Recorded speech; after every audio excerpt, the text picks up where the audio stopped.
To start with, I'm going to have the general manager give a quick update.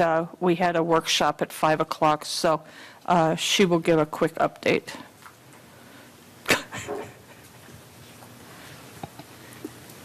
All right.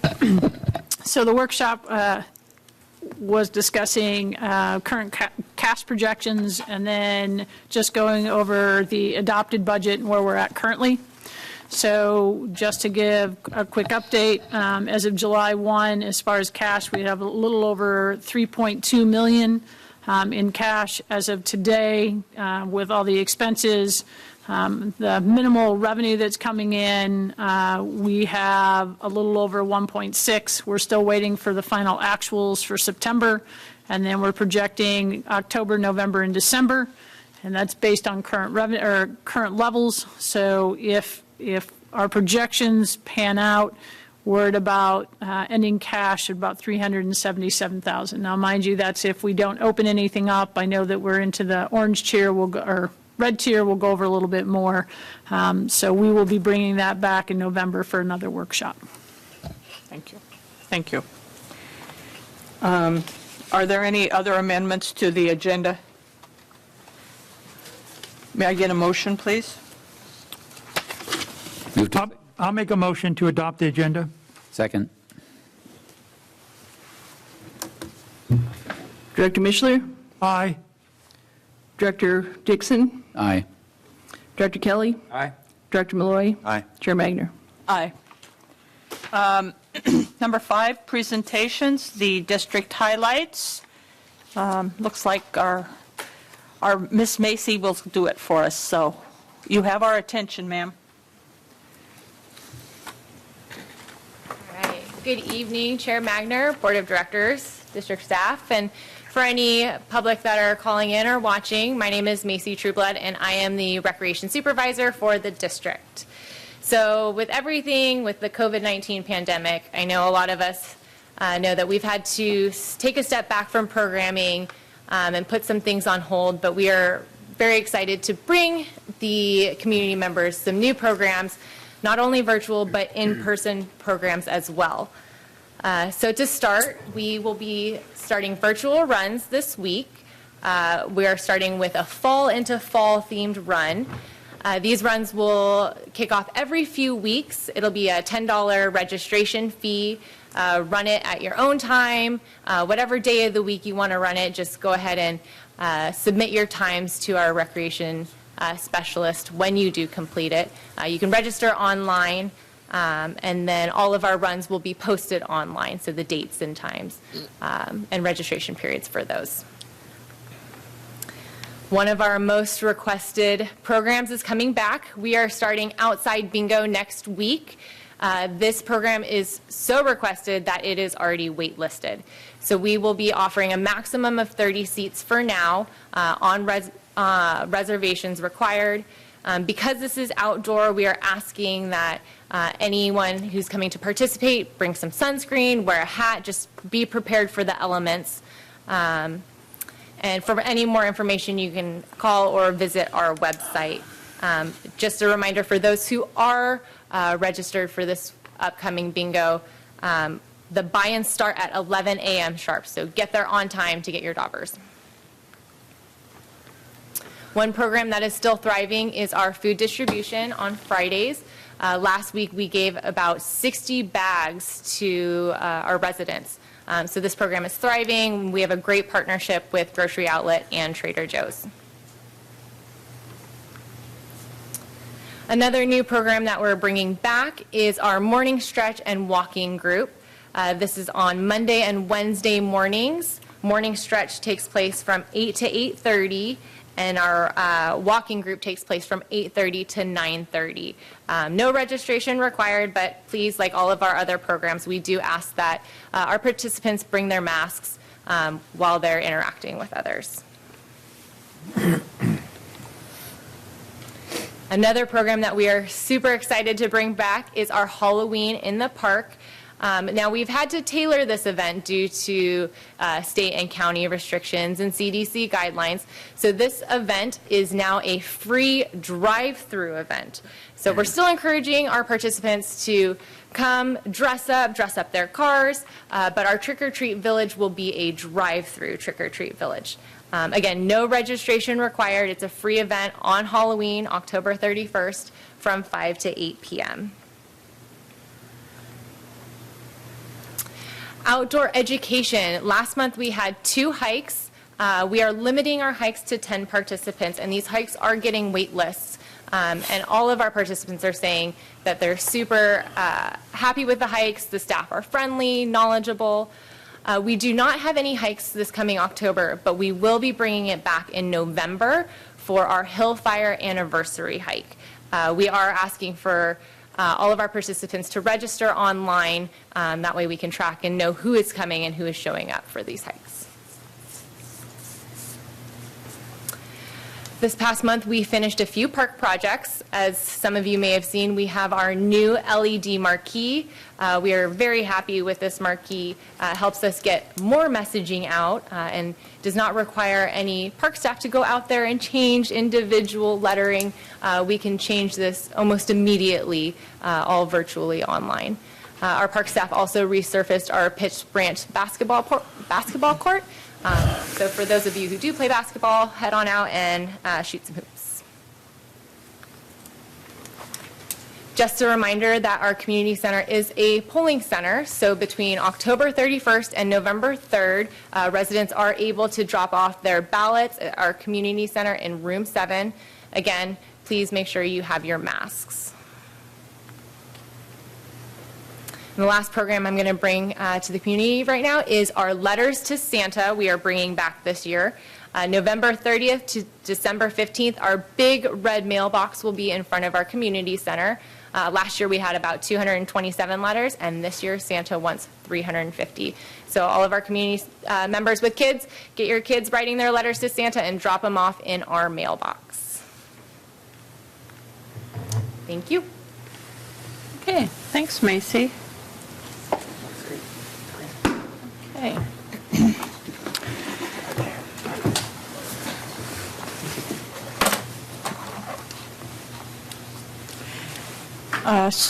We will move forward to public comment.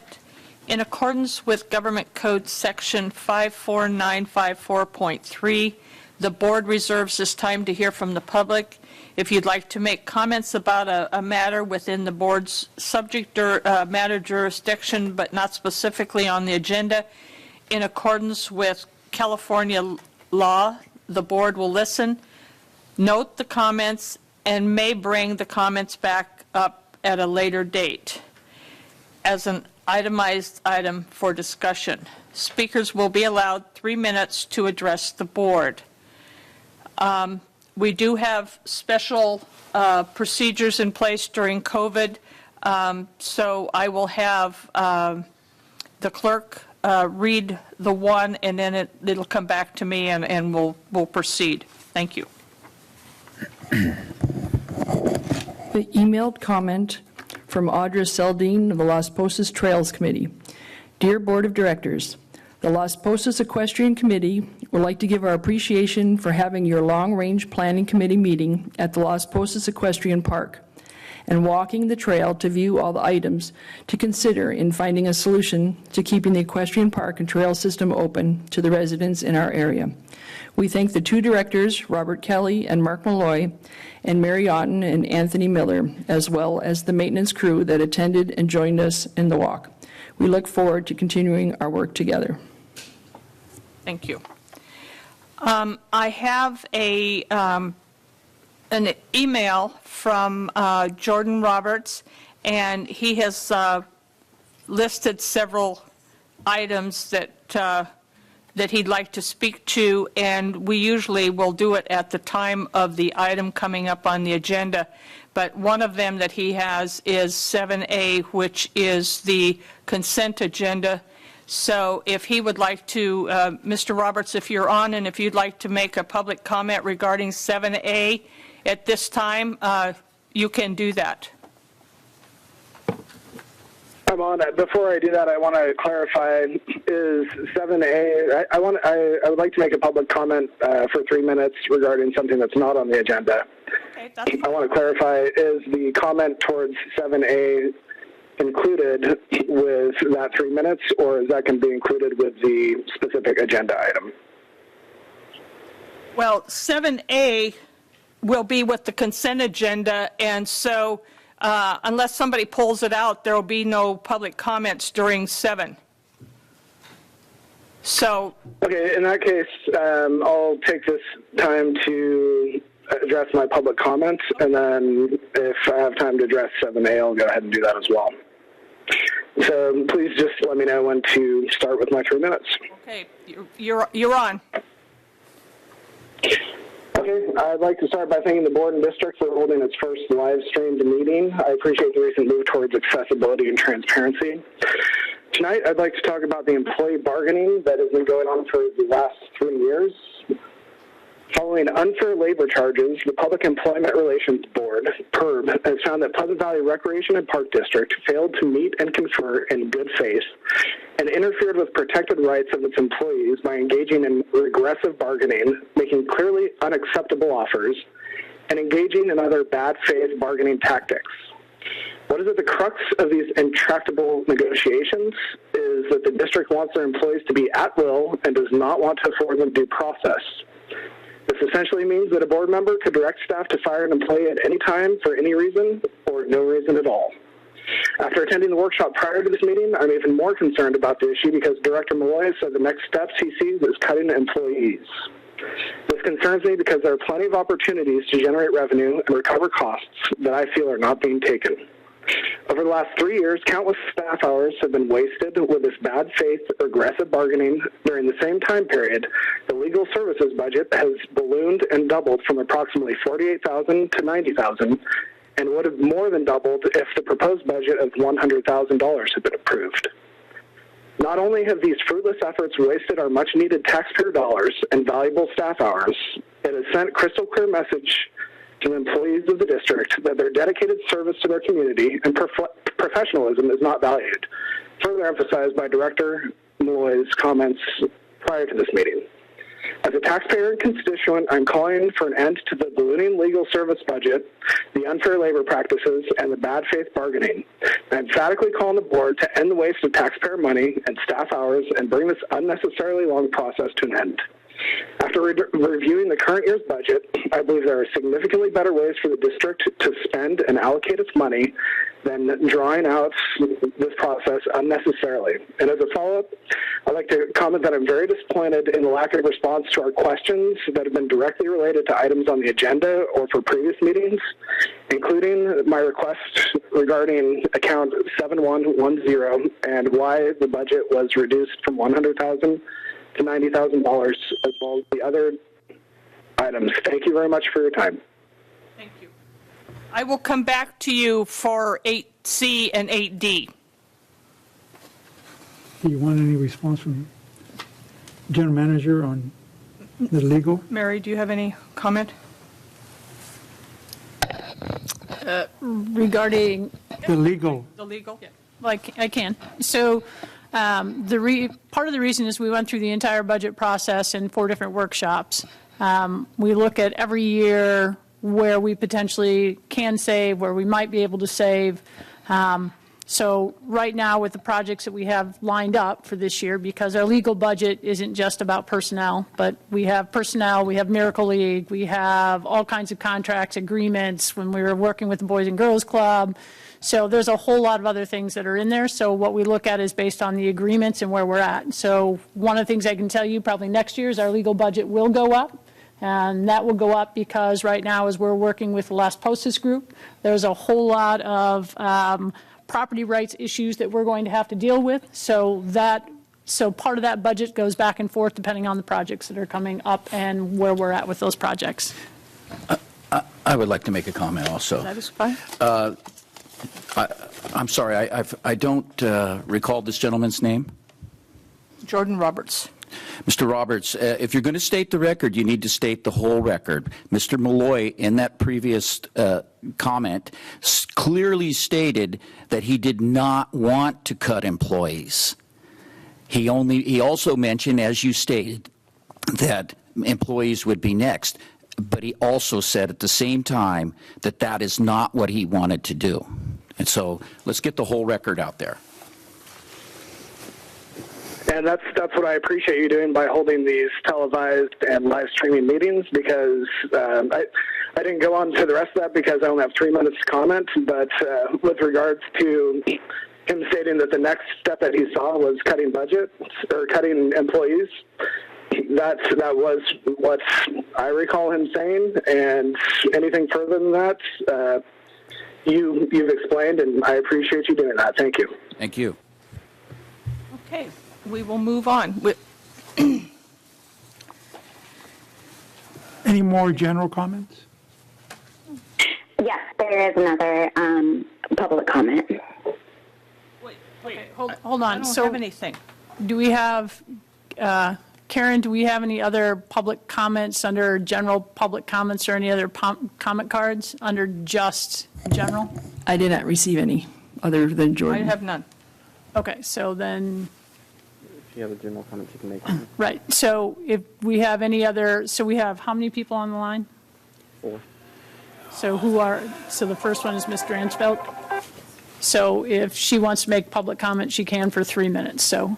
Okay, we'll allow you to have 3 minutes, but you do need to let us know ahead of time so we're prepared, so, thank you. Go ahead.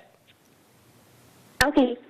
Hi, my name is Steph Dransfeld, and I am a constituent. Oh my goodness. Sorry about that. Let me get my dog out of the office. All right. I am a constituent employee and candidate for PVRPD Board of Directors. My public comment goes to address what happened prior to this meeting in the quarterly financial workshop update. Public comments were entertained and several questions posed, just as Mr. Roberts has stated as well. Over the past 6 weeks, myself and other members of the community have asked questions with no response in various committees. We submitted in advance questions related to specific agenda topics, but were ignored. Our comments were not acknowledged, not even a courteous thank you for your questions. No wonder why members of the community are infuriated. I have never been treated so poorly in a public capacity. City Council, while members may not agree with my statements or questions, they've at least attempted to answer to some degree or have treated me with respect. My question is then, what does an individual need to do in order to get an honest and direct answer? Thank you.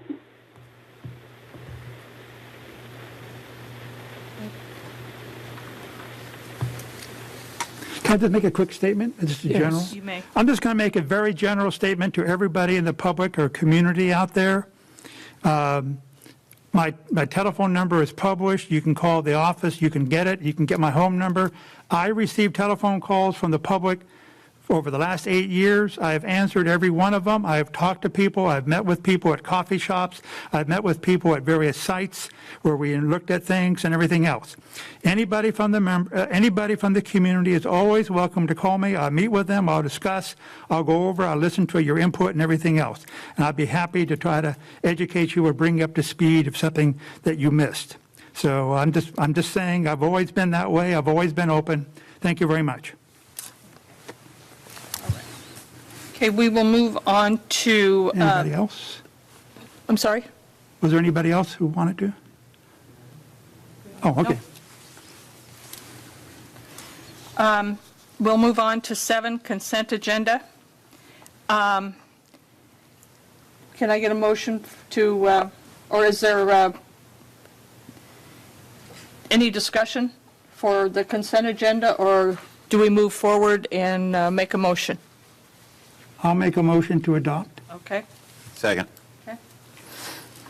Karen? Director Mishler, Aye. Director Malloy, Aye. Director Kelly, Aye. Director Dixon, Aye. Chair Magner. Aye. Okay. 8A, consideration and approval of the 2020 Camarillo Christmas Parade. Santa hits the road. Connor, are you going to drive Santa around for us?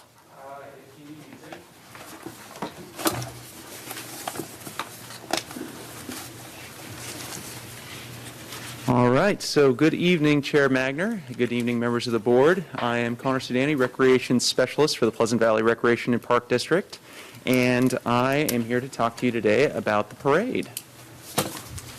So we are going with a different theme this year. We're going with Santa Hits the Road, and let me tell you why. But first, let me talk to you a bit about the traditional Camarillo Christmas Parade and how it works. So it's traditionally the second Saturday in December, starting at 10 o'clock at the corner of Temple and Las Posas Road, ending at roughly 1 o'clock when Santa hits the community center. We have roughly 100 plus attendees and 50 vendors, with roughly 8,000 to 10,000 attendees from the start of the route all the way to the end where Santa's Village is at the community center. A little bit of background on the financial side. This event traditionally relies on a very productive partnership between this district and the city of Camarillo. In the 2018 parade, they provided us with 20,000 plus in-kind services to offset our total event expense of 53,000. And then in the 2019 parade, or last year, they helped us out with 25,000 plus in-kind to help offset our 64,000 event expense. So for 2020, due to COVID-19 and county restrictions to limit gatherings, we've developed Plan B. We're calling it the Camarillo Christmas Parade Santa Hits the Road.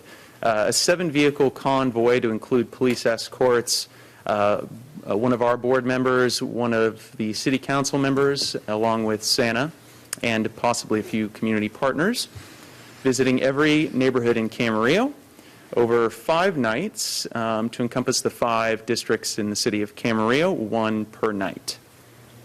We're looking at December 14th through the 18th, starting at 6 o'clock, and those end times are based on the total route per night, which I'm about to show you.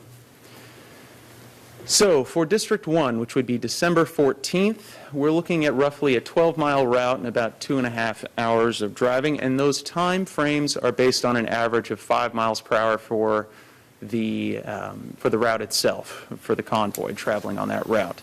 So we would be starting at the Camarillo Public Library, zigzagging our way through that red area there, which is indicative of District 1, and ending down at Mel Vincent Park. For District 2, which would be Tuesday, December 15th, we're looking at about 13 miles and again about 2.5 hours. This one starts down at the bottom of Paseo Camarillo and heads up where it eventually finishes at the Pleasant Valley Aquatic Center. District 3 is by far our shortest night. We have us a little over 10 miles, a little over 2 hours, starting at Carmenita Park and ending at Dos Caminos Park. District 4 is on the longer side due to the large number of residential communities in this district. We're starting down at the bottom of Adolfo Road, zigzagging our way through the Mission Oaks community, and then ending back almost where we started in the industrial area parking lot.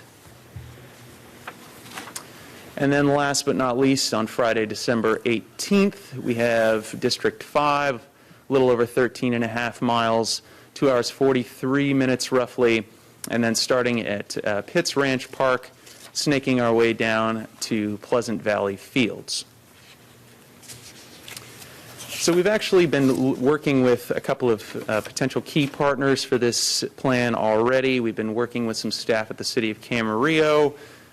We've been showing our maps to members of the traffic division at the VC Sheriff's Office, and they've given us a preliminary approval. Music Freaks, formerly Rock City Studios, one of the partners that we've worked with on various special events, has agreed to provide us with some form of musical entertainment as well along the route.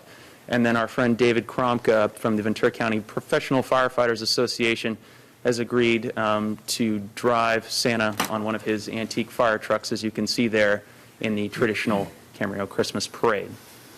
And then, of course, additional potential partners are coming soon, pending approval from both our Board of Directors here tonight and then City Council next week.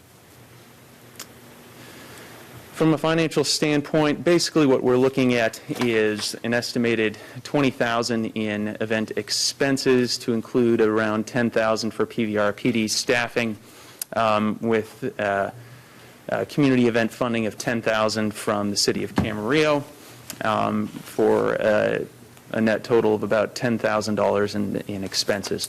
And that does not include city-provided in-kind services as well. So it is recommended that the Board of Directors approve and authorize the 2020 Camarillo Christmas Parade Santa Hits the Road special event. Do you want to talk about the fact that, does the city know about this yet? I mean, obviously you're working with them. Yes, sir, they do. Has it gone to the city council? We're going next Wednesday to make this. Yeah, I just want to make sure you're staying that. Okay, Oh, thanks. excuse me, yes. For the public. Okay, thank you. Director Kelly? Director Malloy? You have a question? You want me to go, or you want to go? Why don't you go? Oh, okay. Yeah. I want to thank the staff. I'm very impressed that you were thinking outside the box and brainstorming and coming up with ideas, and that's a very good thing. Thank you very much. I do have some issues. The first one is, since we're overlaying the city districts, our Rec and Park District obviously extends way outside of that. So you have occasionally in District 1, you have a few streets outside the city to connect up. But basically, we're avoiding whole swaths of area that are part of the Park District, but not part of the city limits itself. For example, East Loop, West Loop, going up around there, or going out into Las Postas Heights and stuff. So there are neighborhoods and stuff that will be completely missed, even though they're part of the Park District. And obviously, you can't cover every single street and everything. I understand that. But by overlaying just the city property, we're missing a wide swath of areas that are covered by us, but not the city. It's my first complaint or issue, to think about. The next issue is, no matter how you do this, there may be someone on one street over who says, oh, gee, I want it, and it's on the other street. They didn't get it or something. And it's going to be impossible, obviously, no matter which route you take. You're always going to get some people. So I have an issue that it's never going to be perfect. You can't have a win-win situation where no matter which route you pick, everybody's going to be happy. There's going to be a lot of people, if they do want to see this, they're in the wrong location or something. So that's one issue, another issue. Also, on some of these streets, there are almost no streetlights. I mean, the streetlights are really spread out far. And I guess you're going to have some lights and stuff with the parade unit, the vehicle units. That's correct. Yeah, but basically some of these neighborhoods are just pitch dark. And the fourth issue I want to mention, I think a big advantage of the Christmas parade and with having Santa is for the kids, seeing all that. But obviously starting at 6 and going to almost 9 o'clock on some of these, I think some of these kids are going to be, they're going to go to bed at 7:30, 8 o'clock or something, and they're going to miss this because it's going to be too late. So that's another issue I have with the time frame. Obviously, the world's not perfect, but I'm just saying those are some of the issues that are bouncing around in my head in terms of some issues with this. And I'll leave it to you, Chairperson. I have a counter proposal to make how to do this. But you want me to talk about it now, or you want me to wait and come back to it? Why don't you finish? Okay. My counter proposal would be for the staff to think about doing a flip. Instead of having the parade move through town, why don't we potentially take that same amount of money and spend it on making displays and lights and stuff and going to one of our facilities that staff can pick that would be good for a drive-through and have set up displays and all that type of stuff. And then the community can come in their family cars and drive through our facility with all the lights and stuff and displays and stuff. And then that way we also have that material available in the future. So for next year's Christmas parade, if everything goes okay, we will have items and things that we can decorate and use over and over again. And then for the Santa part of it, I would, that, in my mind, I'm envisioning that being staying up for 2 or 3 weeks or something, whatever. But then maybe on a Saturday from, 11 o'clock to 3 o'clock, we can have a Santa and elves at the location where if people drive by, they can wave to Santa and say hi and do stuff. That way, not getting out of the car for contact or anything. So that way, we're still meeting the COVID pandemic issue, but we're also meeting the issue that we have people outside the city limits who may want to be involved in stuff without them having to drive in the middle of the night or late at night out to the parade route or something. So that's just my initial reaction. I just want to mention that. And we'll see what other people think. Director Dixon? Yeah, I appreciate they're really the thinking outside the box is trying to figure out how to make this happen. I'm assuming that this is designed so that families, rather than gathering on a street corner, would be out in front of their house.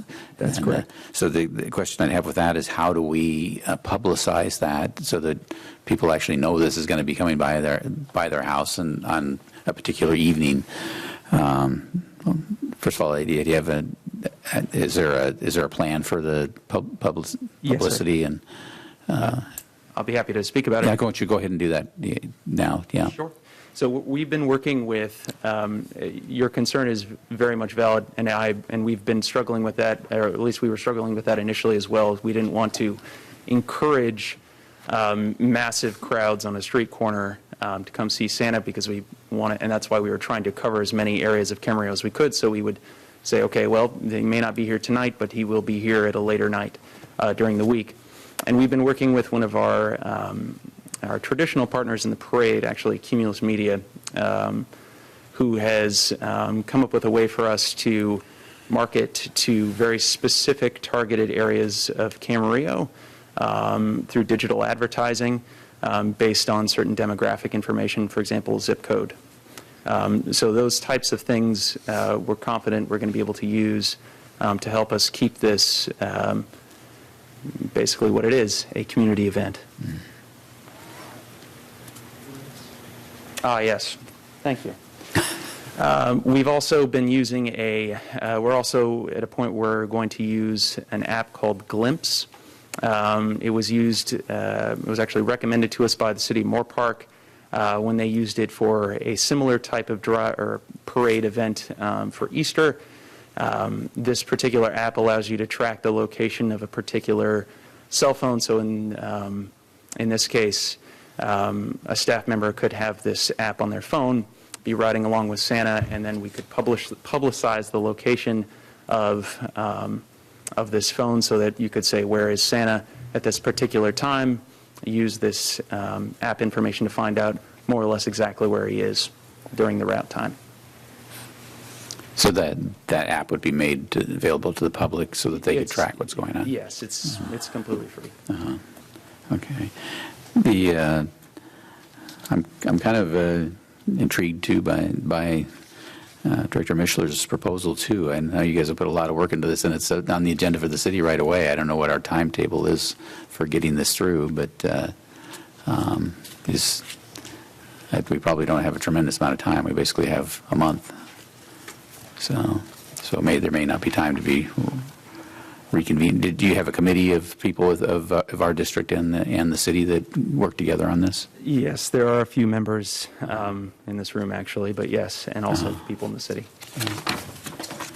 Well, overall, I think it's great thinking on coming up with a good plan. I think Director Mischler's plan is also a very interesting one too. So.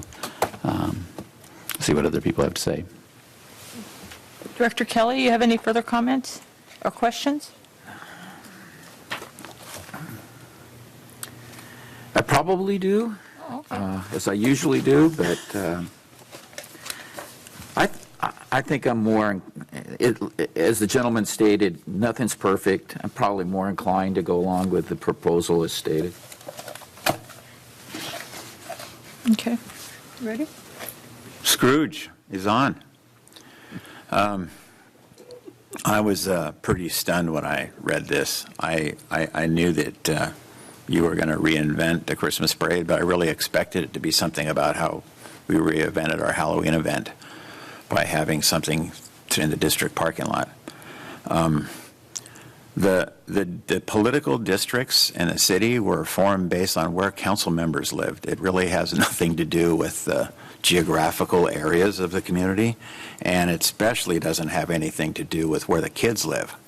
Like, I noticed there's a long run through Leisure Village. There's not a lot of Santa fans in Leisure Village. So, I mean, you got to find some way to divide it, and I understand why you picked that one, but it doesn't seem like it leads to a route. But a more concern is, you know, the winter solstice is December 20th, and this is like days from that. And the days are very short, and it's cold, and it's dark. And how many people are going to track the Santa app to see what time to come out of front of the house and wave to Santa as he drives by? It just seems like really a stretch to me to call this a Christmas parade, especially 5 nights long with the amount of time and the amount of law enforcement resources required and the significant expense of the thing, $20,000. It seems really like we just can't have a parade this year, and this isn't a parade. You need bands, you need baton twirlers. I mean, a parade is a lot of fun for a lot of people, and participating in it is as big a deal as being a spectator. You know, I don't know what the count is of the number of humans that are actually in our Christmas parade each year, but it's got to be close to 1,000. I mean, it's a really big participant thing, and I know I'd feel sort of awkward being in a parade, being one car of a parade of 5 cars. It just doesn't feel right to me. It feels like it's a chance for us to brand ourselves or something, and that's not what the Christmas parade is. I kind of like what Mike has in mind, although the extended period of time seems long. It seems to me it would make more sense to have some sort of drive-through event at the community center with Santa in the daytime, you know, probably on the weekend, because that's when more kids or, you know, parents have time to bring their kids, and do something really cool at the community center, Santa-oriented, as opposed to this sort of 5 nights of wandering through town. It just, you know, I get you're trying to do something different and trying to, you know, make it into something, but it doesn't feel like a parade to me. I think we'd have the kids would have a lot more fun, and a lot more kids would get to participate if we had a daytime event at the community center. So. I just have one more comment, not in regard to what Director Malloy said, just in general. I remember when we used to have the Santa fly over with a helicopter and all that, and before they canceled it. And I remember all the kids on the street waiting outside, waiting for that. It was cold. It was in, you know, December 24th. And all the kids would be out in the street waiting for that to come by. Now, this isn't this parade is our parade, and it's not the Santa flyover. I get all that, but I mean, I accept what Director Malloy has said. You know, maybe this is the year that it just can't happen. But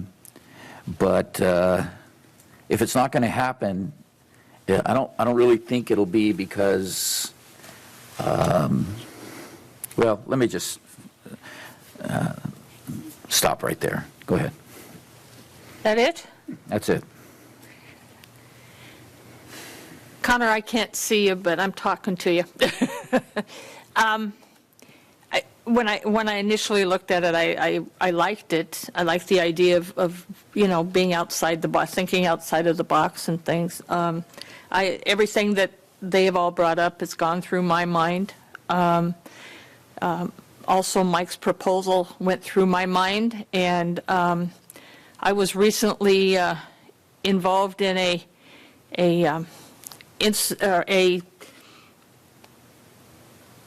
occasion that we did a drive-by, and it took well over an hour and a half for probably 25 to 30 cars, and I just can't see us doing that. I guess we'll know how it's going to work when you do the Halloween drive-through. So I'm really at a loss, to be truthful with you. It sounds like a neat idea. I'm like Director Malloy. I see it comes behind my house where I've got a 6-foot brick wall. That'd be fine for my husband to peer over it, because we got an acre and a half of land, and I guess we could invite some of the neighbors and we could social distance. But I'm at a loss, so I don't know what the pleasure of the board is. So usually they don't bring these type of things to us for approval. Mary is responsible for programming, so Mary, would you like to speak? Sure. I think it's tough. I mean, I understand everybody's viewpoints. I know that staff put a ton of time into doing this and trying to think about how we could make all of this work. And I think that's the challenge that we have, is that you're right, a Christmas parade in the past is everybody gets to come. We have thousands of people, and we know right now we can't do thousands of people. And I think, so this was one of those things of how do we reach out, feel good for the community, and this was kind of one of the things that we could figure out how that kind of fit in. Because I think one of the challenges we've thought about, Director Mishler, is if we bring Santa in, I think we're going to have an issue, because kids are going to want to stop and see him. And I think if we drive by, at least they can see him, but you can't really get out, touch, and do all those things. So I think that's been the challenge as we've gone back and forth with where the staff was trying to go with this. So the other, as you're looking, just to answer some of your other questions, there are sections that are left out, because what ends up happening is one of the vehicles will be a stage. So hitting some of those areas on East Loop and trying to get 5 or 6 or trying to pull a stage is going to be fairly difficult. So what we did try and do, or staff did, I shouldn't say I, but with Connor and other staff, we're looking at, are there other parks that we could go by? So if you did miss a neighborhood, could they go to one of the parks so they could see, so they could go by there? So I don't know that there's a perfect answer to this. I would agree with all of you. There's not a perfect answer, so we were just trying to figure out how to fit within the health code that we were dealt, and knowing that the community is kind of clamoring for some type of event. So yeah. That's Elaine, would it be worth going through the board again, now that we've all heard each other's ideas? I'm looking at you. Go right ahead. Yeah, it's listening. Everybody's got really good points on this whole thing. And as I think about it, which option is the best, or should we do it at all? The not doing it at all is hard for me to go there. It's COVID has been such a downer on the year for everyone. Do we want it to be the Grinch that stole Christmas too? And I really applaud you guys for trying to come up with something that can work, and I would like us to see us try to move forward with something. I like Mike's idea. I do. One of the concerns about Elaine raised one of the concerns about traffic. That's why I thought of that with the trick or treat thing that we're going to have. We got to be really sure we're not going to back up traffic all over town for that. And the same sort of thing could be an issue for a Christmas event if we held it at specific hours of the day. But I think we should try to move forward with something. It sounds like this one probably has the most momentum already moving toward it, and it might be a flop, but I think if we aggressively promote it to the public, publicize it, try to get people aware of it, and try to generate a little bit of excitement, I think I'd like us to see us move forward with something.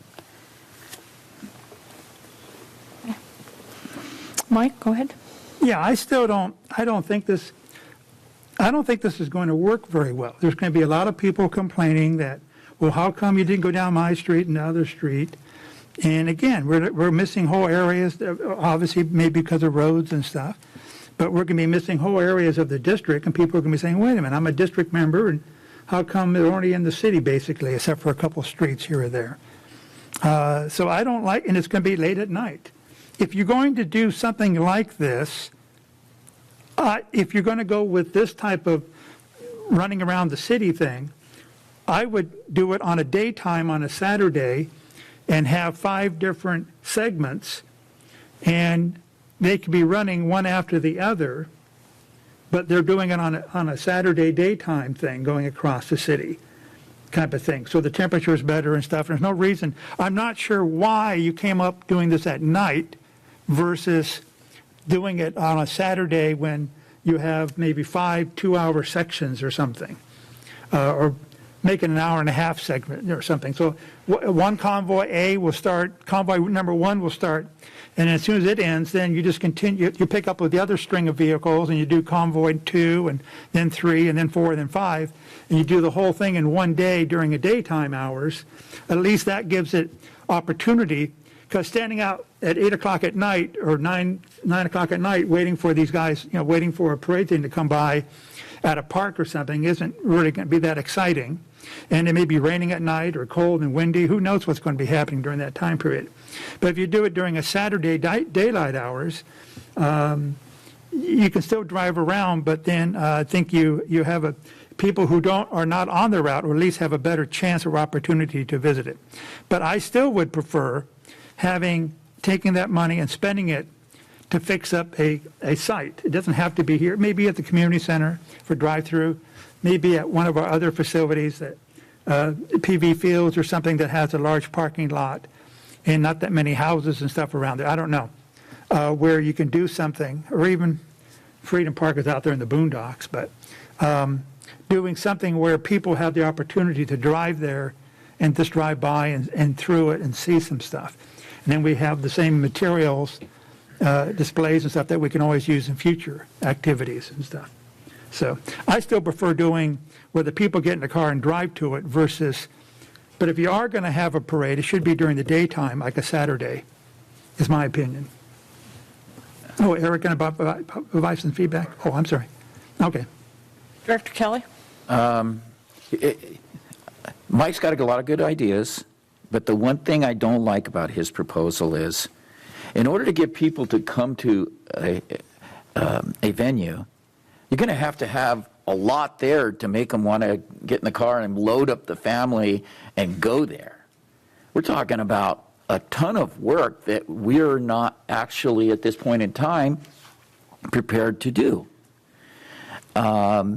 Doing the convoy style thing, you don't really have to have as much, because kids are going to come out of their houses. I don't know, can we follow it on an app or something so that they'll know where it is, so they know when it's coming down their street? Cool, yeah, see, they come out, they say, yell at Santa, they go back in, and we've done the best we could under the circumstances. And that's just kind of how I see just a lot of staff time. Plus, what's the learning curve? If somebody were to tell me, hey, go out and make this big display, yeah, I could go to Walmart and buy some Santa, fixtures and some candles and things. I mean, what am I going to put out there? That would seem to me would take more time for planning than we actually have. And so, like I said, there's no good way, to pull this off and have somebody not think that they didn't get their money's worth. So yes, if we don't go to all the street, Mike's right. People are going to say, well, it wasn't even close. We couldn't even walk there. If we put up a little display and people drive by and it's not worth having driven there, they're going to say, wait, what's this? If you're going to do something, do it right. Now that presupposes that we can't pull that part of it off, which I think would be pretty difficult. At any rate, there's no good. Well, remember, There's no you have good 2 answer here. months. You have 2 months from now before we can do this. I know, but it's not the only thing that we do. Staff's limited at this time, and they got a lot of things on their plate. So, Why don't I think Macy's got Oh, a comment on that, I because that's a real key You to guys Saturday need to go like this. daytime I thing. can't see. If I may address some of Director Mishler's concerns. So Please. one of the reasons that we decided to do a multiple night event versus a one-day event. So you had said, why don't we do this over one day, hit multiple areas, 2 hours here, 2 hours here.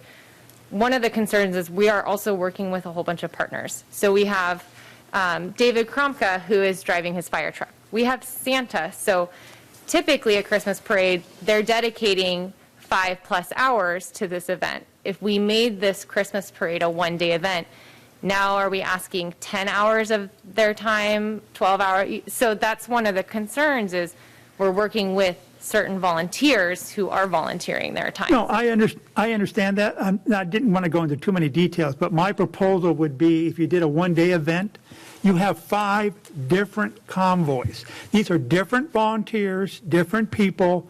There is no connection between Convoy 1 and Convoy 2. So your Santa could be... But we're also limited on how many Santas do we have at our... Yes, I understand that, but I'm just saying, the way I would try to approach it, if you have 5 different convoys during the daytime, or you can have 2 convoys on one weekend and then 2 on the next weekend or Saturday or something. But anyway, I'm just saying. Okay, that's all. Thank you. I'm sorry. Well, we have 10 hours of parade route. So, we're going to have a lot of time, way more time for the volunteers than what we had before. It's just a lot fewer volunteers because it's essentially a 5-car caravan. We might get more sponsor interest on a Saturday too, when they could just commit one day to it. And I don't know about that, but So why don't we do this? Why don't we look at some of the suggestions that were brought up? We can talk to some of our partners right now. I know we have a meeting next week.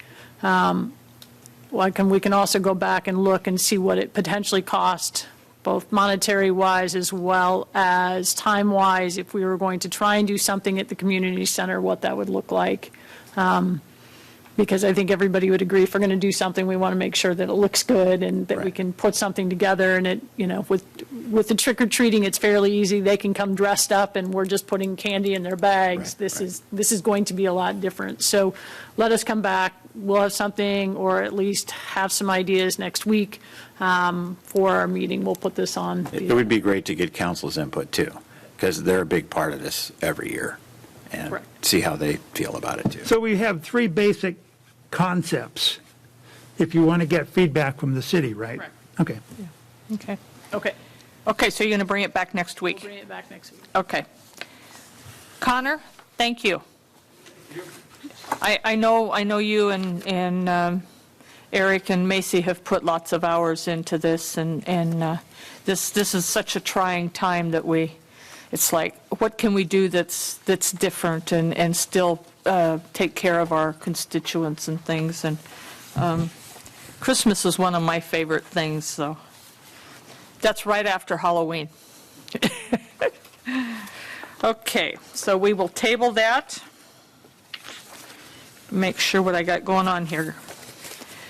All righty. 8B, consideration and approval of professional services agreement with Lauterbach and Associates Architects Incorporated for the design and construction plans for community center kitchen remodel. Bob, are you on? Yes, ma'am. Okay, it's all yours. Good evening, Chairperson Magner and directors of the board. Tonight I'm coming to you, Bob Sarasolo, to Park Service Manager, to talk about the remodeling of the community center kitchen.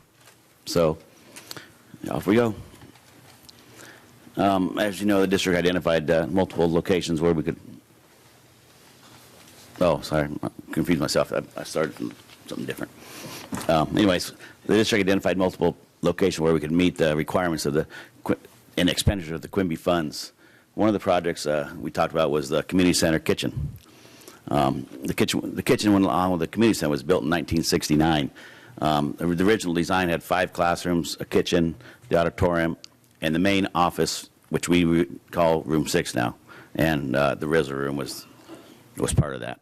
So that was our little main office back then. Well, I wasn't around, but history.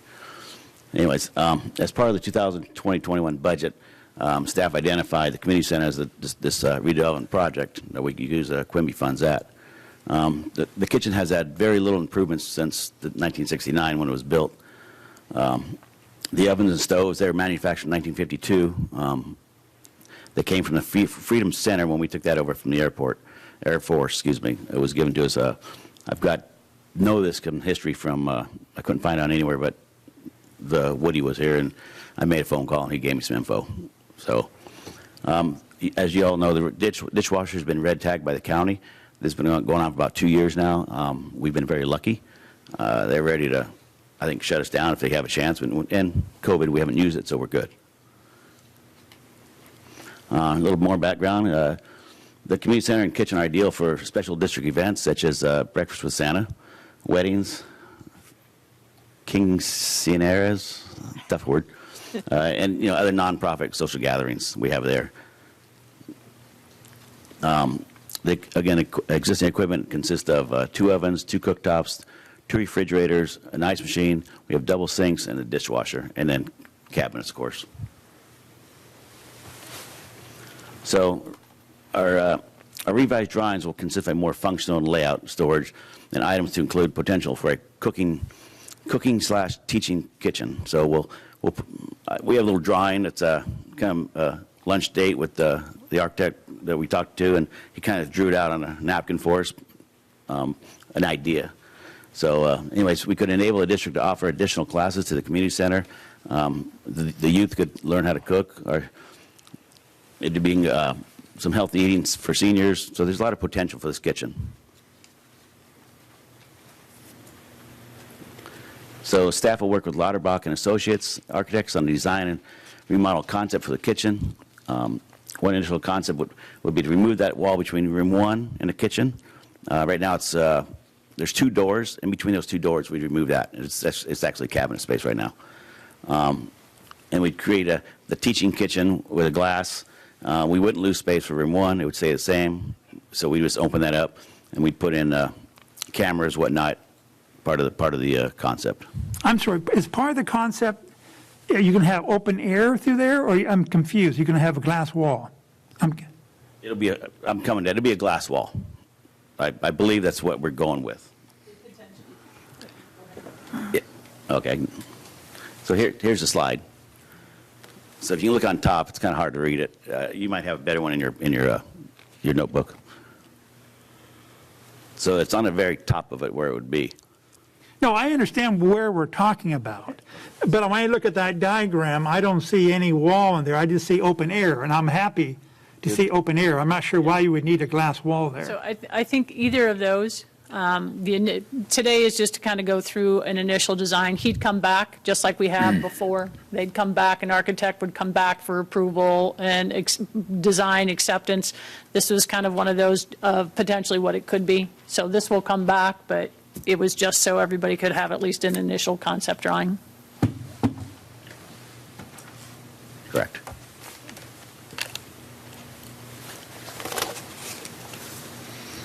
So yeah. Anyways, so it would be it's just one of the ideas we're talking about. Nothing's set until you approve it.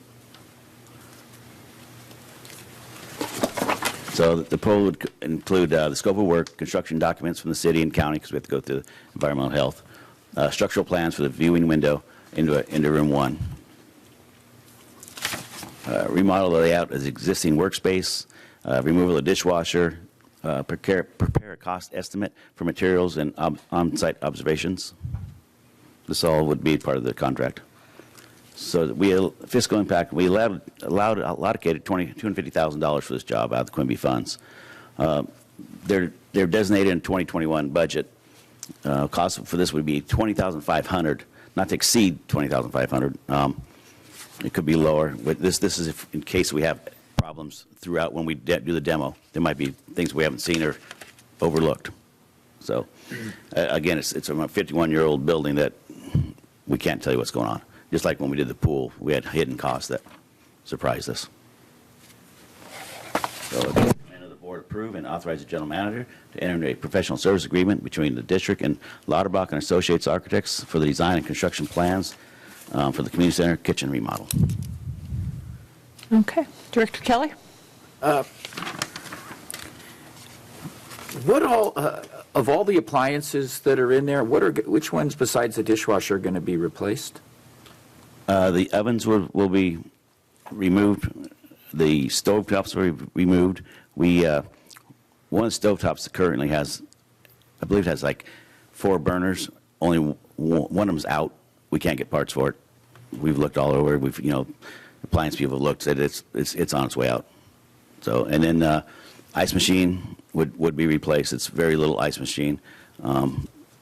It's on its last leg. We've had 2 or 3 times with it, not during COVID, but prior, we've had it worked on, and it's on its last leg. What is the width of those ovens?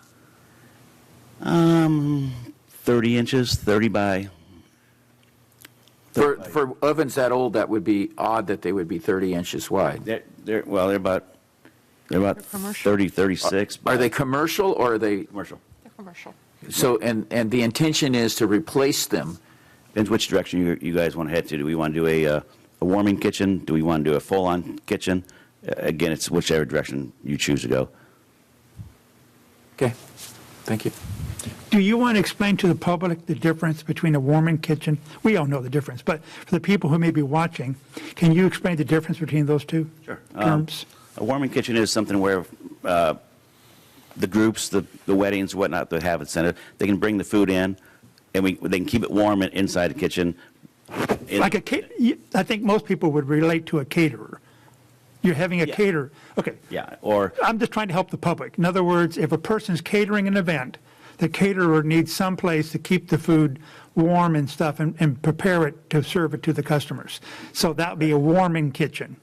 Correct. Okay. I'm just versus a full-on kitchen where you can make a meal. Cook from scratch. Right. And so I just wanted to explain to the public what the difference is between those two terms. Yep, Thank you. You nailed it. Anything else? No, I just wanted to do them the terms. Director Dixon?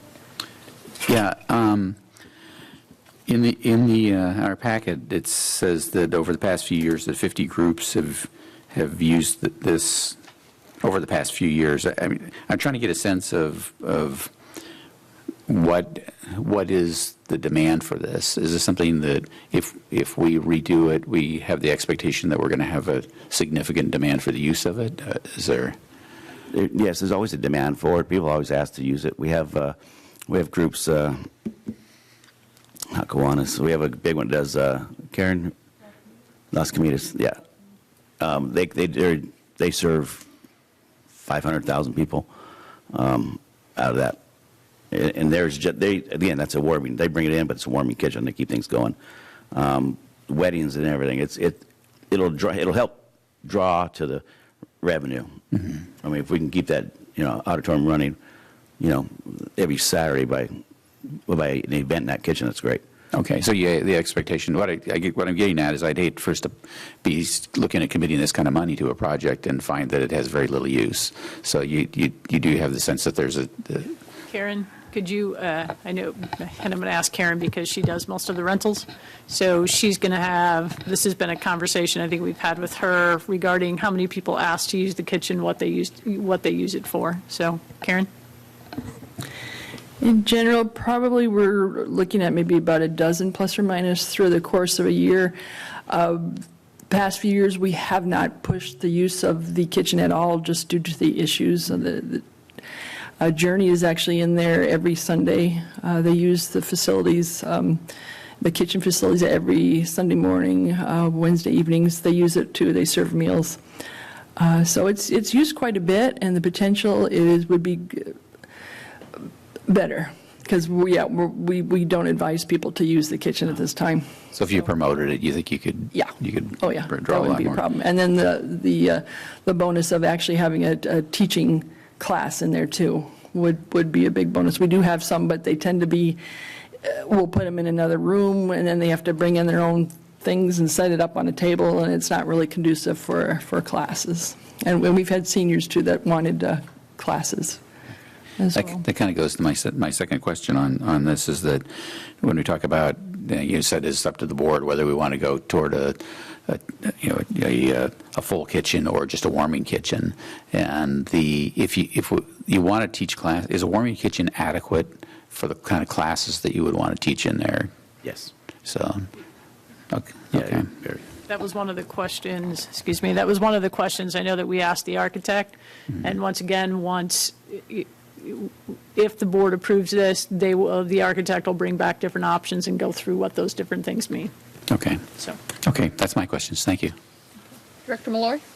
My questions center on the choice of Lauterbach, actually, because I've seen their name in here for decades. They're one of the major architectural firms, but do they have actual experience with this kind of a kitchen project? Because I can see a lot of this has to do with food preparation, which, none of us have any experience with. And I talked to a couple. I've talked to the last architects we used for the pool in Valley Lindo, and Lauterbach knew a lot more. They deal with the county more on this issue.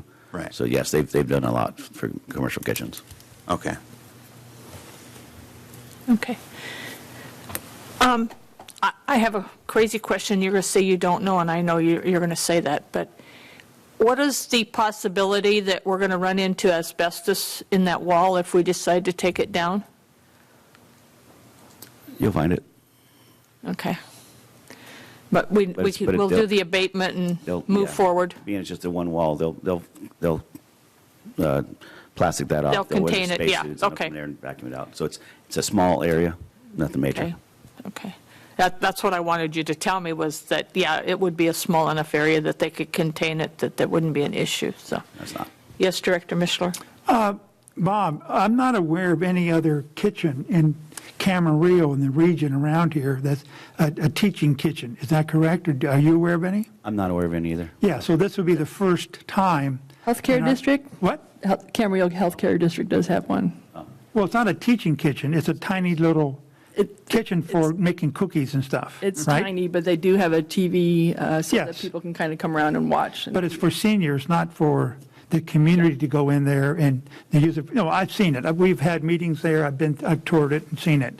The one at the camp, it's very nice, but it's very, very small. It's not a full-size kitchen. And it's basically for making chocolate chip cookies for the seniors and stuff and warming up. It's nice. It's cute, but it's not designed for the public. Yeah, I didn't know that. But anyway, this would be the first time in Camarillo we would have a public-type teaching kitchen that people could use. To my knowledge, yes. Yes, okay. Yes. And so, and I'm in favor of this. I think it's exciting. The only thing I would be concerned about, I want a real kitchen with teaching kitchen and stuff, but I'm not sure why you need a glass wall or something, but that's something you can follow up on later. Yeah, and it could be a sliding opening wall. Yeah, well, that's okay. But I would think if you have an instructor and people watching, they may want to have questions going back and forth, and just having an open air or something is nice, but that's my own opinion. Thank you. Well, the design's coming back to us anyhow, so we can make changes or whatever we want to do if they're going to give us some options, so. But it gave me feedback for the architect when you talked to him. Now I can say, you know what, let's make this window open. And we still got to keep room one separate from the kitchen. So a sliding wall, something we can most definitely put in doors. Okay. All right. What kind of refrigerator, excuse me. Oh, I'm sorry, Director Kelly? What kind of refrigerator does it have there? Same as the PV Fields True. Top of my head, True something. Same size? They're commercial. Two, freezer on one side and a refrigerator on the other? No, they're refrigerators. Both of those are Oh, they're all refrigerators? Yes. How old are those? They're pretty old. I'm going to say about maybe 10 years old. I'm thinking back, healthcare actually put one in there, I believe, And back in the day. And there is no freezer? No. Okay. So obviously, if the architect, if we need a freezer, if the architect wants to recommend a freezer, that would be an option, of course, when they come back to us for a teaching kitchen or something. Well, you'd have to have one if you're going to. Well, I'm just saying. And Director Kelly, I could be mistaken, but I'm pretty sure they're just both refrigerators. No, it could be. but I'm just thinking they're 10 years old. Yeah, Brandon worked there for 3 years. He knows it. They're refrigerators.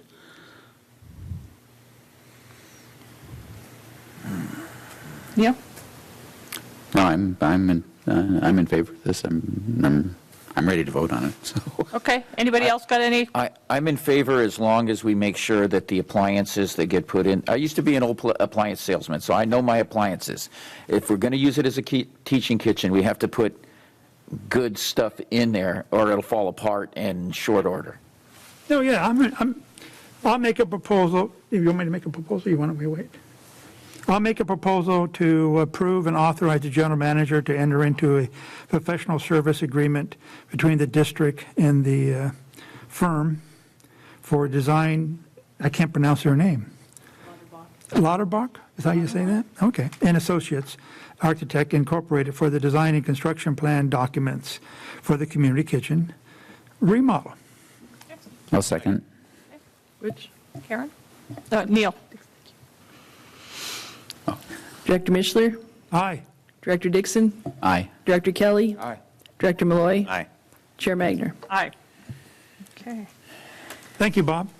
Bob, I have one last question. Yes, ma'am. What are you looking at timeline? Did I miss it? No, I want to say there's 90 days in the contract. They have to get back to us That's what I within 90 thought. days. Okay, all right. So we want to go back out to bid by, I want to put the RFP out by February, so we can get that going. I mean, that's my goal, February, March. Well, there's no doubt in my mind that it'll be rentable. Karen will, I mean, if we do a da-da, I think it will be rentable. And we've upgraded the bathrooms there. Right, It's yeah. old design. Yeah. It's time to go. Okay, all right. Thank you very much. Okay. 8C, consideration and approval of request for proposed specifications for landscape maintenance of the Pleasant Valley Field Sports Complex. Is that you, Bob? Yep. Okay. I just moved behind that camera. Okay. Good evening. Bob Sarsola again. Tonight, I'm coming to you to ask you to approve an RFP for Pleasant Valley Fields Sports Complex. As you know, this park was designed and built, and it opened in, well, it was built in 2009, opened in 2010. It's a 55-acre park. It serves a lot of the community. So, as you know, staff access and the expenses associated for staffing and equipment needed to maintain the complex. They analyzed the identified contractual landscape maintenance of the site would result in significant lower cost to the district. A little more background. Upon completion of the construction, the board approved the specifications for the Pleasant Valley Fields. The district received 6 qualified bids and during the RFP process. And those numbers over the years have gone up and down a little bit, mostly down. The district selected Valley Crest Landscape Maintenance based on experience, turf management, and familiarity with the site and equipment. The original contract with the district was for 3 years. Valley Crest, we extended that in 2014 for another 2 years, or another 3 years, excuse me. So in 2017, the district used to solicited more bids to ensure a competitive landscape maintenance contract. Brightview, formerly Valley Crest, was a sole bidder on that job almost 3 years ago, and they were awarded the contract. We had another company come out, but they came in late. They were sick, so they came late, and it was mandatory job set at 10 o'clock, mandatory job walk, so they missed out. So during the proposal process, staff will evaluate the specifications for the landscape maintenance contract. It's determined that some specifications need to be amended to satisfy the current needs of the site. The process will open up for a competitive RFP process to allow potentially lower costs to the district. And here's some notable changes that we made so far. May see the turf aeration. We're doing it 8 times. We're pushing that to 11 and coring it a total of 3 times instead of 1 time. We want to open that ground up more. It needs it. So it'll get cored 3 times a year, and I have that in the contract during top of my head. It's 3 months, 3 months, 3 months. So it separates. And then the fertilization, you guys approved the fertilization tank that's going in. So that'll be a big plus on that job.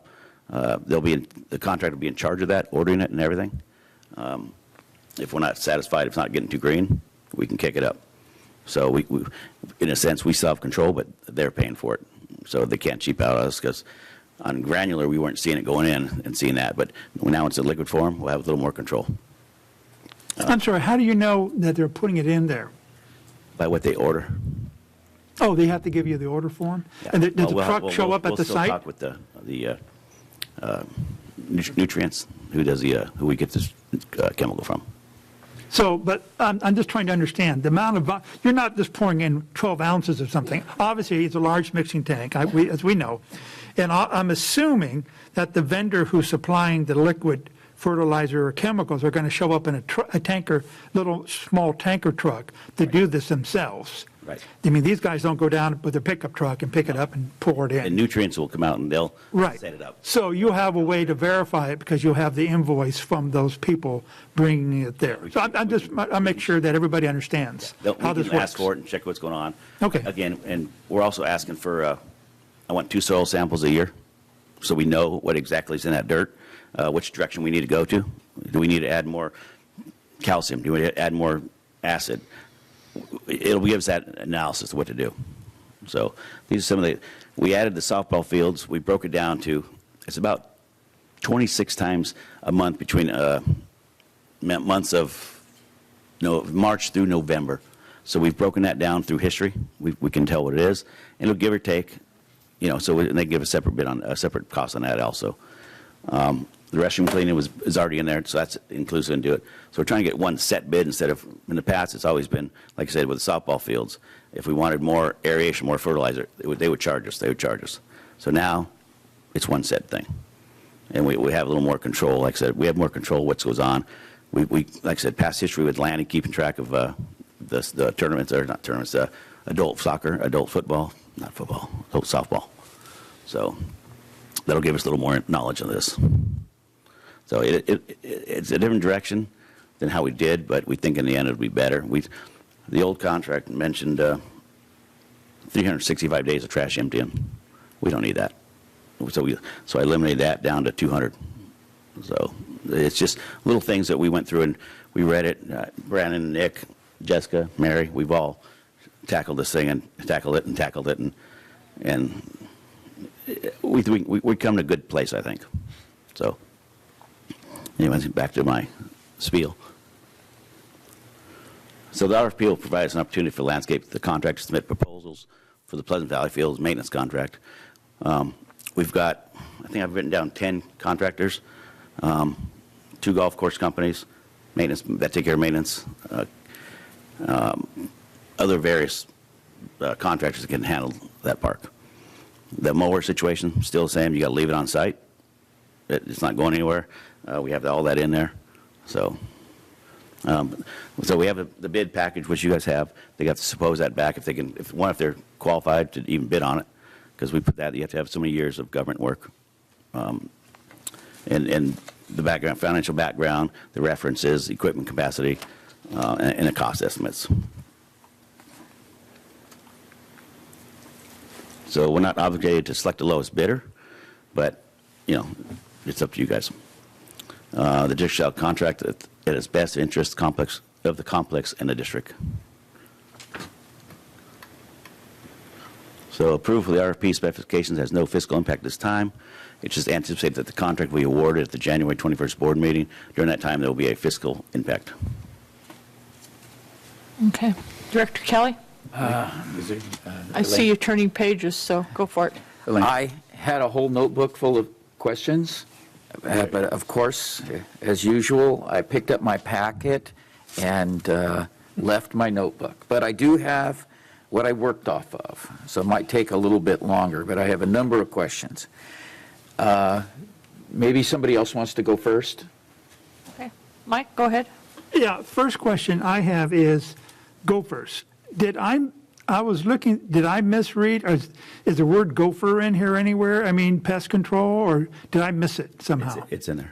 I thought it was in here somewhere, but I just wanted to confirm that gopher, we've always had it in the past and everything else, that we're not losing. Gophers, rabbits. Oh, rabbits too then? Okay. Yeah. Okay. Second question is picking up loose trash. So let's say there's an organization out there, they got trash cans, of course. Parents go by, they dump their users go by and dump their trash in the trash can. The birds, seagulls come by, pick it up and spread it around. Who is responsible to pick up that trash? Is it going to be these guys or our staff going to have to come by? If it's on, I understand that in the request for proposal, they're going to be emptying the trash can. That's very obvious, blah, blah, blah. But my question is, if they're driving down across the field and they see a bunch of trash, are they going to stop and pick it up? Or is that, where does that fall? Yes, in this? they'll pick it up. It's only when we have, over a weekend of a tournament, or we have a Saturday event where trash is everywhere. We can't get a cart through the people a lot of times where the trash cans are. So trash cans might have to sit there until they drag them away a little bit. So it's a combination of both. The user group's got to be responsible for their people too. And then the rest, of course, we do it. And the birds, you're right, birds come out. Well, I'm still trying, so in the request for proposal, I'm just trying to clarify, if it's normal everyday trash, they're going to be responsible. So I think that there's probably a couple things. I'm just trying to get the clarification. I totally understand. So right now, the way the contract works, or the way most of them work, is there's pretty much set hours. So the way this contract originally started way back when is their hours were typically from 7 a.m. to 4 p.m., somewhere in there, 8-hour days. That was Monday through Friday. There was no original work on Saturdays and Sundays. That's the way the contract started. And then at some point, we had morphed into 7 days a week. So there's still only 8 hours in a day. That's all. That's what they're bidding. So if we want more hours, which happens on Saturdays and Sundays, then we're going to have to readjust this agreement somewhat so that happens. And I think that's probably where some of the stuff happens. So for instance, if I'm working from 7 to 4, they're cleaning up, but after 4 o'clock, there's nobody on site. So who's going to be responsible, if I'm hearing you, Director Mishler, who's responsible from 4 o'clock if there's a tournament or play, who's going to pick that stuff up from 4 until whenever? So that's the part that there's, if you want that in here, we would have to have them put a bid for separate hours. But that's not my actual. Which would then pick up the trash during those hours. Because right now, during that period of time, they will pick up the trash. But after those hours, they won't be picking up the trash, which means if people are leaving stuff out there from 4 until 7 p.m., I'm just using that as a rough estimate, then nobody's picking that up. Well, the next day, someone will be showing up to work, and they can pick it up then, correct? They could. I'm just asking. Now, my next question is, tied into this, is the fact that with these new tanks, mixing tanks, I call them mixing tanks out there, for the irrigation, it's going to require, tell me if I'm wrong, but for these guys doing the work out there, it's going to require less time to manually drive around with the vehicle and physically spread fertilizer and do all that type, anti-weed and all those types of things. I mean, they have to bring in the chemicals, the liquid chemicals, to the 2 mixing tanks. Right. But they're not even doing that. I mean, the vendor is going to be supplying that. They should be having additional free time, if I'm not mistaken, because they'll have some spare time now because they're not doing the regular physical application of all these chemicals and stuff, correct? Yes, but we should have a net gain of time. But it depends how much we want to spend. No, I understand, but I'm just saying, right now, if we didn't say anything else, they should have a little extra free time. If that is the expectation right now, I think that's part of the RFP, is putting those things in the RFP. So when we get this back, they're accounting for that amount of time. So right now, with the agreement that we have with Brightview, if we said now today, just using an example, now today we are putting the mixing tanks in so you don't have to do that, we would see a net, you're right, we would see a net time for that. if it's in the RFP, they should be accounting for that time when they put in the RFP that they're not going to have to go out and spray. Now, they may not get away from entirely not doing spot spraying, so I want to be careful with that because there probably still some of that. Yeah, I'm not- But a majority of that, I would agree with you. Your standard, I'm just talking about basic standard operation. There's always going to be spot work. And Absolutely. everything. I'm not complaining about that. Correct. But again, I'm trying to understand how this contract works.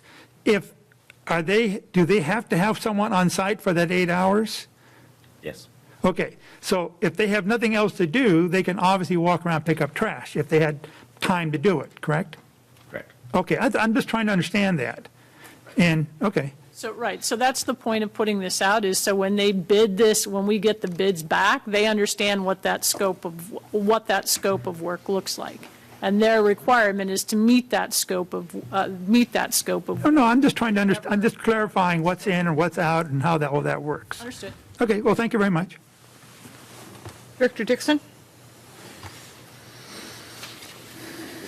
Yeah.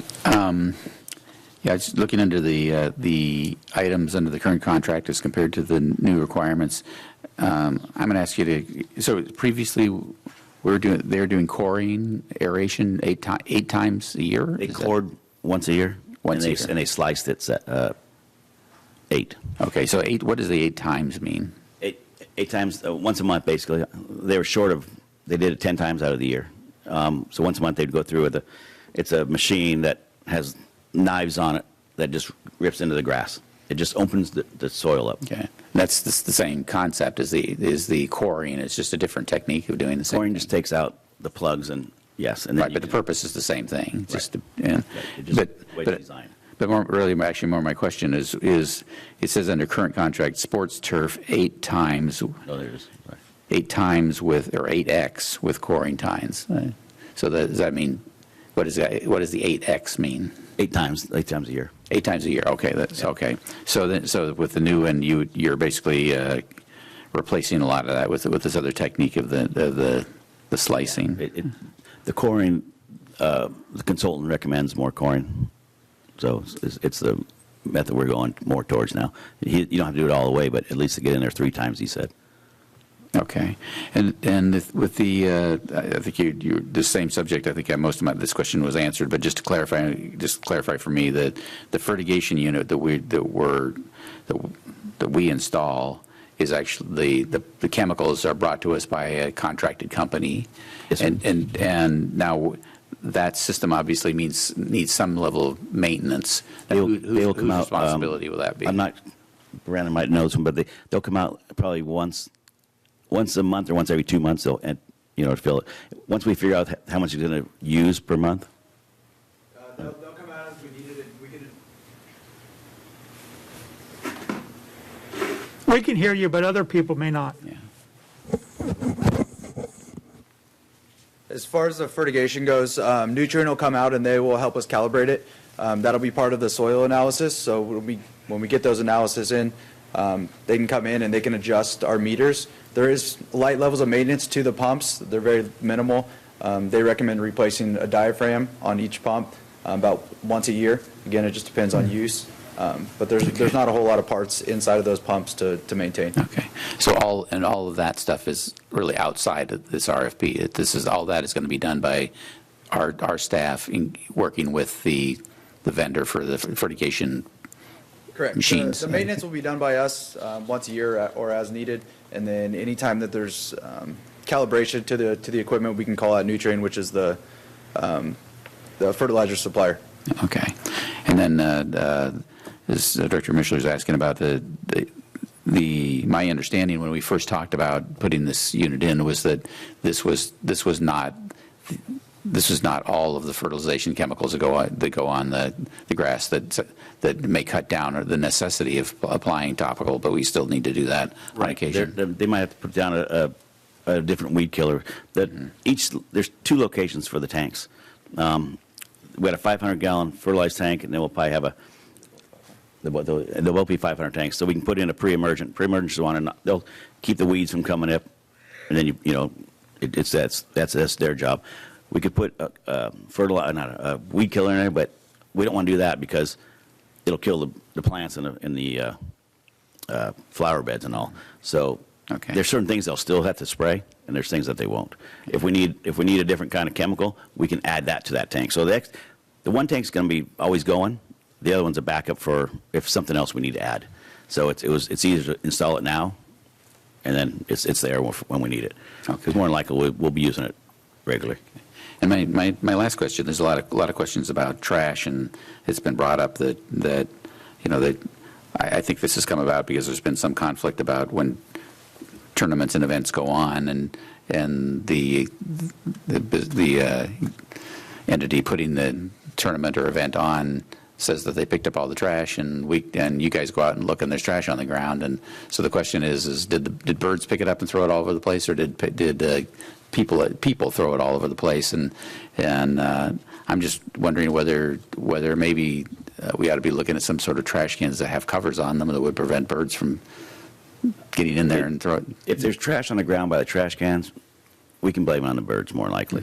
But if it's strewn out the 55 acres, that's not from birds. Yeah. I've been in parks all the time. The baseball fields, it stays where it's at, or the dumpsters.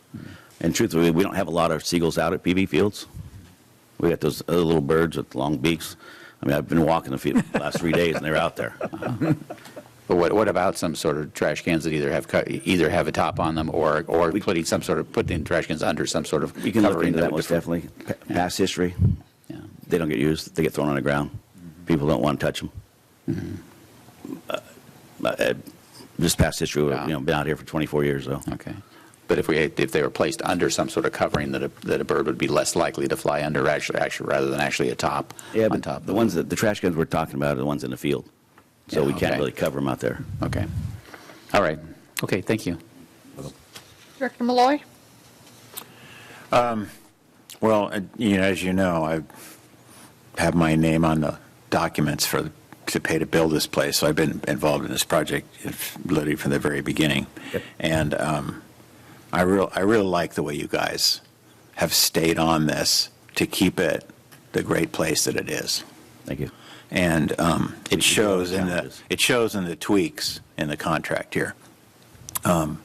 The slicing sort of coring essentially cuts the runners, and it helps cut the thatch down. So it does a really different thing than the core aeration does, which is to reduce the compaction of the soil by relieving the space. So they're really different sort of needs. And we have an amazing park there that everybody really enjoys walking on and looking at and certainly playing on. And when I think back to my days as a referee where I'd have to stop the game because we had so many gophers popping out of holes. Freedom Park. At Freedom. And, now the thing that we have is so much safer and so much better for play. It's really terrific. And the fertigation thing definitely should have some labor savings. But, I have a lot of experience with pre-emergence, not all of them good. So, it has a lot to do with how the weather went. And, sometimes the best laid plans just don't work, and the only thing you can do is kill them after they've spread. But this looks really good. Now, as you know, from last time we did this, I was not pleased that we only had one bidder. And yes, sir. I know that I've been talking to Jessica, and I've been sort of interviewing golf companies to get interested in bidding this project, because they're really good at this too. This is what they do, high level turf maintenance. So, and I'm glad to hear that you got a large field that's involved, because to get the best possible deal for the community, that it takes a lot of people. And there's a lot of companies that would like to have a beautiful project like this as something to be able to point to and say, this is what we do. So I'm hoping that'll help us come through. Obviously, the increasing costs of all the materials, the increasing costs of labor, increasing costs of health insurance and all that for employees, that's inescapable, and the number's going to go up. But you've done what you can to keep the product nice and make it more cost effective. So I thank you guys. It has its challenges. Yeah. I mean, we're going through some right now, but we'll get it. That's all I have. Director Kelly? Okay, I have some preliminary questions I'd like to ask first. How are the chemicals going to be brought to the site? In a truck. I know that. I mean, how are they going to get to the location where they're going to be dumped into the vats that they have a hose. Director Mishler was referring to? There'll be a pump truck that'll come up to each site. Each tank has a fitting on top of the tank that they will hook a hose to. And it'll pump directly. That's okay. I'm sorry, Brandon. My question is, are we going to have some big truck driving on our fields? No, they're accessible from each cul-de-sac. Okay. Then I don't need anything further on that. In the terms, Bob, there's mention on page 139 of 243, number N, of a 72-inch reel mower.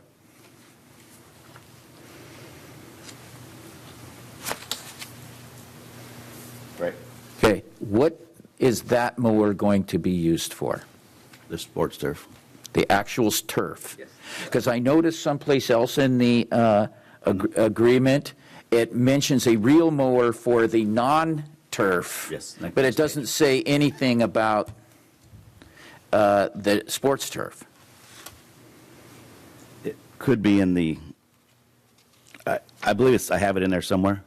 I'll double check. I didn't see it, but it's in this. I had my notes, and I would have been able to give it to you, but I don't have them with me now. So it's in that same, on that same page where it talks about the non-sports turf needing a reel mower, because that grass, of course, needs a reel mower, right? Yes. Okay. And is there a? I didn't see it in the terms. A requirement of a particular brand of reel mower? No. So No. somebody could buy a Jippo style mower and meet the terms of the agreement, right? They have an equipment list they have to provide to us, and if we're not happy with that list, we can always come back to them, if they're in the running. But most people will either use the Toros or the John Deere. Or True Cut. True Cut is considered one of the best. They are, but you don't really see them out here too much, that big of a mower. Okay, and the reason for that is otherwise the blades get dull really fast because the steel isn't treated the way that some of the better brands are treated. Yeah, it'll die down. So we'll make sure that they have the proper equipment and they understand that this isn't something we say now and nobody ever checks on later, right? Correct.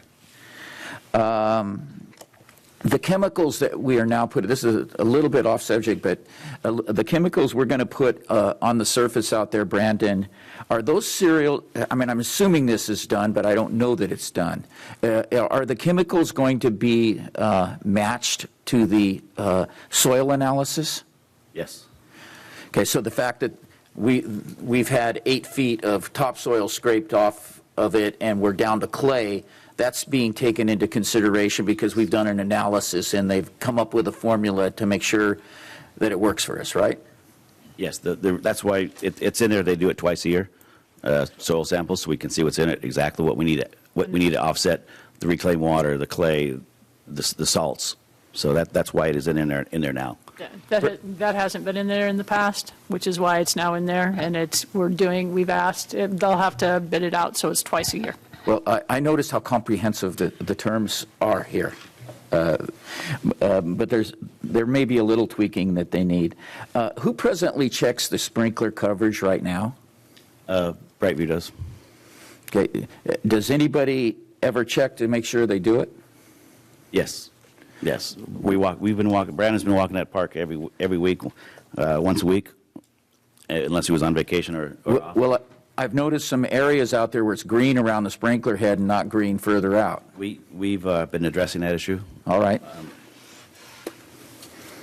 Okay, the tractors and so forth. When we first opened Pleasant Valley Fields, I went out there and was horrified to see tractors hauling maybe PTO powered what do you call them, spreaders or aerators and things like that. And they would have these big, like farm-style tractor tires on them. And they were making like all these imprints in the turf. We're not going to have that, are we? They're going to understand that they have to have sports field turf tires on their equipment. Yes. Okay.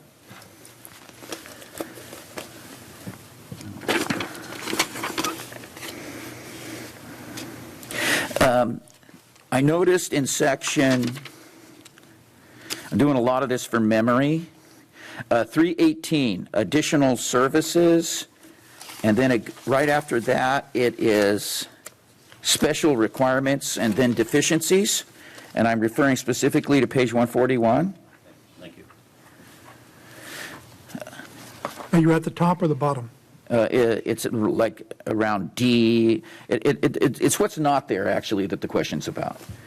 Is that I noticed that there isn't any fine for using non-dedicated equipment. No, like that or sorry, sir. That there's no fine for using non-dedicated equipment. In other words, the contractor, his tractor breaks down, it's an expensive repair, so he waits 2 months before he does it and brings something in from some other site. And according to this agreement, there's nothing in there that would protect us against that type of conduct. A lot of the contractors, somebody mentioned earlier, it's government work, so they don't have to be as vigilant at following the rules as they might in a private party situation. If we do have a mower go down, they're obligated to mow 108 times a year, unless it's in a bad weather. So, but it's in a contract, they mow 108 times a year. But that's not my question. My question is bringing in some mower from someplace else. I'm saying if they, well, again, they can't bring another mower in, but on B on 141, if they don't comply with the minimum district defined manpower, so manpower, well, I guess that equipment, I guess wouldn't call that, but we have equipment failure right below it on C. So maybe deduct $250 per day on number C. But you also have in the contract, or the request for proposal, that all equipment being brought to the site has to have your approval. Correct. Ahead of time. So that will cover your issue. But there's no fine for not doing it, is what I'm getting at. So one of the things, and we can address some of that. So with this particular, I think what you're looking at as well, and we can actually put that in there, because this is a draft contract. Yes. So, and we put a draft contract so that way they understand what this looks like, so we don't, they don't bid on this project and can't fulfill a lot of the stuff that we're looking for. So one of the key things to address maybe two of those issues is we can actually go back and put something in there regarding the dedicated equipment, and if it breaks down, what that means. So we can look at that. The second thing that we've tightened up, that if you've noticed in here, is we will require a monthly update. And if we don't get a monthly update from them, they won't get paid until that monthly update. So that's one of the things, just to make sure that we are following through, both sides are following through with what is getting done. So those are a couple of things that we've tightened up in this contract, but we can add something about if equipment breaks down. Sure. And for the members of the public who are listening in or watching, the reason that this is important is when other mowers and so forth are brought in, they bring the weeds from other places, and creates more maintenance for us, and unsightliness, and just more work in general. And this district, through its staff, board of directors, have made sure that this place has stayed pristine, and there's no other place I know of in the country that looks the way that this one looks now, 10 years after it was first opened. It just doesn't happen, and that's through a lot of dedicated work that people have done. But that doesn't mean everybody's perfect or we do everything perfect, and so we have to be vigilant to make sure that we keep that standard up.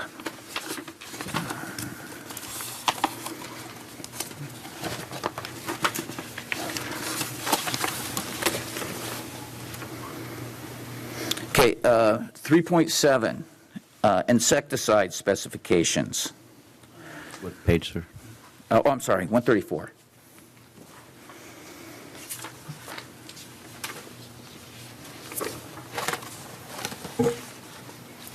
Okay. One of the problems we have out there from time to time are wasps that show up and get in the valve boxes. I'm sure you've dealt with them before. And masses of bees. The other night I was out there, and all of a sudden I saw all the kids hit the ground. And I said, what is that?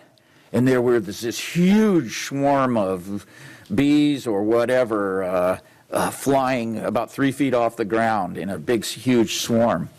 And I know that over the last 10 years, I've seen that situation on a number of occasions.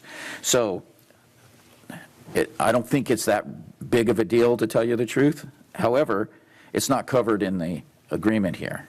So who are we going to be responsible, or are they going to be? They're mostly responsible for things that tear up the turf. Right, right. So is that going to be on us? I'd say it'd be yes. I mean, you know, I've gotten 2 phone calls lately on 2 other parks. Oh, the same thing? Mm-hmm. So, you know, it's something we have to go out there and we call a beekeeper out because we don't want to kill them. So we call a beekeeper. Yeah, of course not. And move them. So relocate them. Okay, so that even though it's in the valve box, usually where these nests are, Yep. That's going to be on our ticket. Yes. Okay.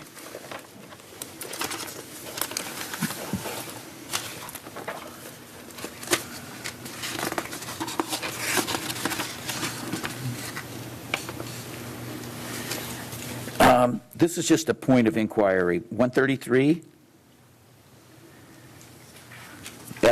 P. I'm sorry. Q. What page? 133.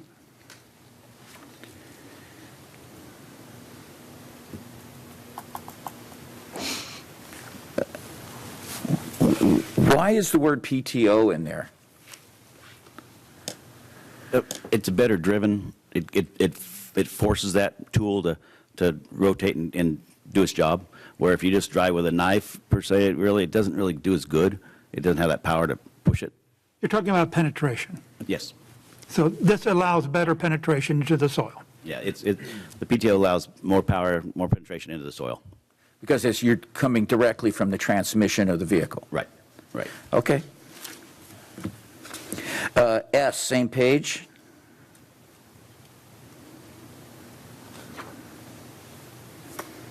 At the bottom. Mm-hmm. I noticed that weeds are not covered there, which is our biggest problem. Weeds are in another area of this.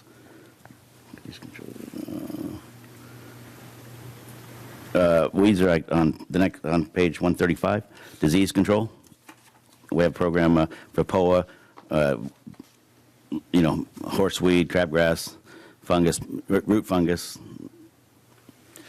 Under the terms of this agreement, who's going to be responsible for all those weeds that grow in the swale area? They are, contractor. Okay, because nobody's doing it now. Okay, make note of that. M on the same page. Alternating mow pattern is necessary to reduce tracking. Is that a suggestion or a requirement? Requirement. Okay, because it sounds like a suggestion in the terms. Okay.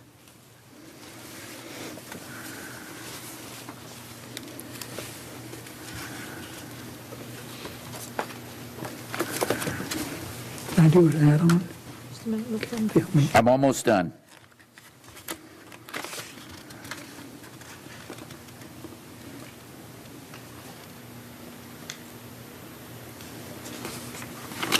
Bob, I take that back on the WASP. It's on 134. I don't remember seeing it when I did this. 134 C. Wasp and hornet control. Yeah. I'm sorry? Wasp and hornet control on page 134. It is actually in there. I'm sorry I didn't see it. Where is it? On 134 Halfway down. 3.6 C. So they're responsible for it? Yep. I didn't see that. Okay, that's great. You got me on that one. I got myself to.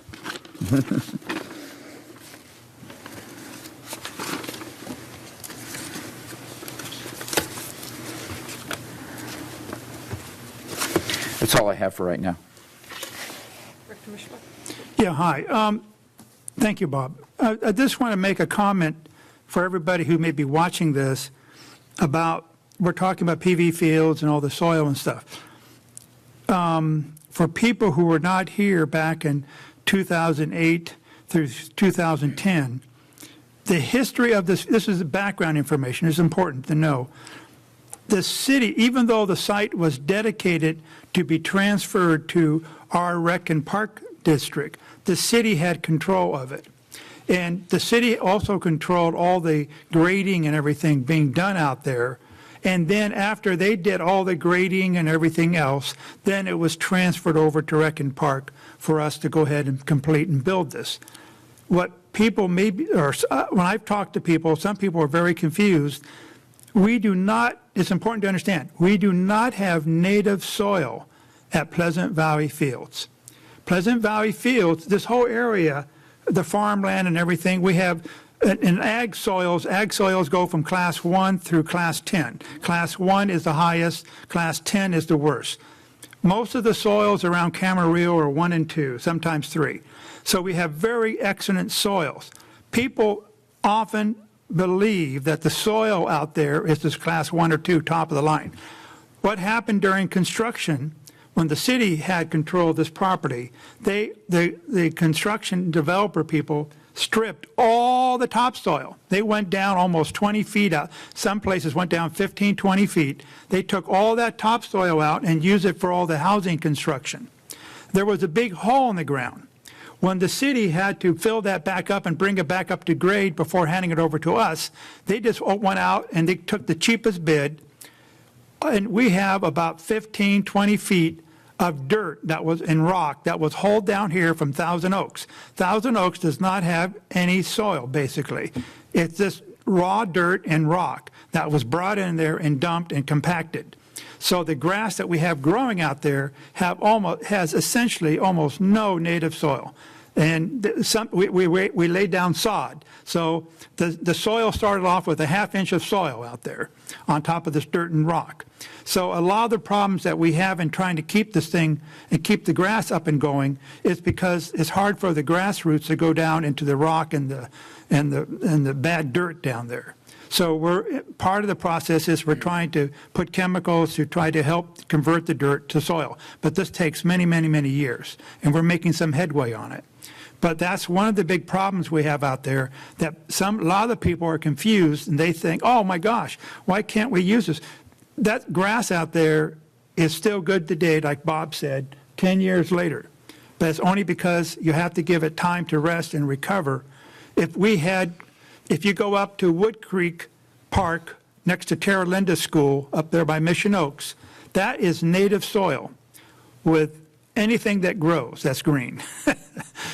When it rains up there, that water disappears. That water just rains and just disappears into the ground in a matter of a half hour, an hour later. You can't even tell it rained. And it soaks right in, and those roots go way down deep. It's almost impossible to hurt the grass out there at Wood Creek Park because that is native soil. We do not have those conditions out here at Pleasant Valley Fields. A lot of people are confused, and it's almost impossible to damage Wood Creek Park. But out here, because we don't have native soils, we have to be very careful. I just want to provide that as background, and that's part of the cost estimates here, is because it's hard for that water to soak in, and we have all those special conditions we're trying to address. Thank you for doing that, yeah. Yeah, thank you, Bob. Director Malloy, you have anything else? No, we've talked plenty about Okay. maintenance of Director PV Dixon? fields. Nope. Okay. Director Kelly? None. Okay. I'm going to open it up to Mr. Roberts. You'll have a few minutes. If you've got any comments to make regarding this? Yes, Thank you. I was just would like to know, I saw that the increase to the maintenance contract is anticipated, or will be, $30,000 over the next couple of years. And I was curious, has the district analyzed or done studies to determine whether or not the district is capable internally of providing the maintenance of Pleasant Valley Recreation and Park fields over there at the Village at the Park? That's my first question. Mary? So when this contract first went out, there was a long analysis, and Bob, you may have more information regarding this. But in order for us to be able to do this, the amount of equipment that we would have to purchase, as well as the staffing costs and all of those other things that would entail, would cost us more than if we went out to an RFP. So I don't buy. And is that even including the increase of $30,000 over the last 2 to 3 years? And then on top of that, I was looking at the contracts, and with regards to costs as far as hourly wages or for the employees, it looks reasonably similar. The range from, I believe, is $17 to $30 an hour was the estimate on the hourly wage for folks. That looks reasonably similar, including roll-ups of district maintenance staff from what I could see. So is there an actual analysis that's been done, or has the district done a study that would compare the cost to just ensure that we're essentially getting better value out of going to a contractor versus handling within the district? Understood. I can tell you that one of, and correct me if I'm wrong, Brandon, but I believe one of the motors or one of the mowers alone is well over $100,000 just for the mower. Just for the big one. So that would just be one piece. That's one piece of equipment alone that we would have to purchase, and that doesn't include any of the manpower or any other pieces of equipment. And typically, Bob, right now, how many pieces of equipment do they have out there? It probably has 6, 7 pieces. And those mowers, those blades got to be sharpened at least once a month. You can't just keep mowing with them, because that grass has to be cut to 5/8 of an inch. So you've always got to sharpen the blades, and that's an added expense. There's the manpower, the gas, the equipment. It was a when they went through this report and they did that, they researched it all. Do you remember how much extra it would cost our staff to do this? I don't. I wasn't involved with it. I was here, but I wasn't involved with the landscape end of it. I was in facilities. Do you remember, Mark? You were here. Do you remember? Oh, yeah. How much extra would it have cost staff to do this? The contracted was about 1/3 of the cost of in-house staff. So to do it in-house would cost almost twice as much or 3 times as much. Well, in-house, it's so much more complicated than just the hourly rate. And of course, the hourly rate that we pay our employees is substantially higher than the contract maintenance people use. And the contracts maintenance people don't have their employees in CalPERS retirement. They don't have the benefits that our employees had. And that all, as we know, that costs a lot of money. Employees are a major part of our expense. But Daryl did look at it. We actually I remember getting a lease quote on the lawnmower, and we actually ran the numbers, and it wasn't even close. And we've done this a number of times. And the next item on the agenda is another one of these maintenance contracts, and the savings of doing contract maintenance is very substantial versus staff maintenance, because you have trucks, to get people to and from. I mean, I don't need to explain to you guys. You deal with this stuff all the time, but the number I remember was 1/3 the cost. We have 2 smaller mowers we use for Freedom Fields. Last month, we had a gearbox go out. It was around $800-900, plus installation and our guy to do it.